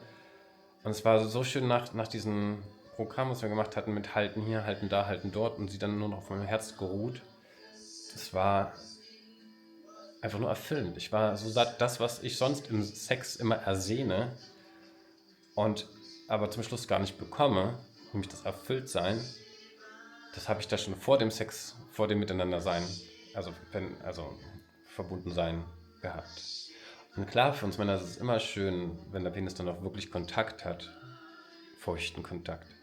Wenn es nicht nur eine trockene Theorie bleibt, das Ganze, also ist ja keine Theorie, aber wenn wir wirklich dann noch in die tiefe Verbindung gehen, aber einfach die Faszination, wie viel ist schon möglich an Energieflow zwischen den Körpern, das hat mich gestern auch nochmal richtig weggehauen, das zu merken, wie krass das sein kann, durch die Klamotten hindurch, Jeanshose und Leggings und 2 Unterhosen, was da geht, wenn man, und deswegen die Schere, da sind die Genitalien schon sehr nah aneinander, die Zentren aneinander, das macht so viel.